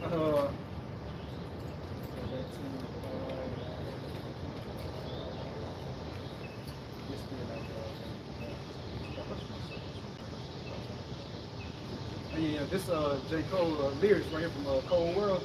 He said, "Mama said I should reconsider law school. That means I wear a suit and bend the truth and feel awful. Hell no, got a degree, but what they cost you? You make a good salary just to pay salary mate." You know what I'm saying? That's what it's all about, man. They landed. You know, these niggas that run a country are elite bankers. You understand? The elites are what? Elite bankers. Yeah, no liquor college. No liquor college, and they're elite bankers. So they understand the concept of how to manage and get money. Because even when you get a degree, what does a degree mean? It means to be downgraded. So you went to school 4 and 8 years, sometimes 10 years, just to be downgraded. Yeah. Meanwhile, you can go offshore and work at a place like Entergy and make 100,000 within the next 3 or 4 years. Even within college, even within college, they never teach you how to own your so-called business. No. They always teach you how to be a worker or an employee. And most colleges are owned by people who didn't go to college. Message. And the school system sets you up to go to prison. Prison, you got the bus, you got the school bus, you got the lunch line in school, middle school, you got the lunch line in prison. You know, you got the bell ring in the cafeterias, all that's the same setup in prison. Recess and all, and you go outside of prison too, right? Different forms of captivity, man. Real. Hey, but with that, we hope you brothers and sisters are edified. Once again, we want to give all honor and glory to Yahweh, Ba'ashem, Yahushua, Ba'ashem, Kakadash. Double honors to our elder apostles and elder bishops of Great Millstone rule well. Peace and blessings, health and wellness to the house of David the elect. Abba Ba. Abba Ba. How much my shop? Shalom. Shalom.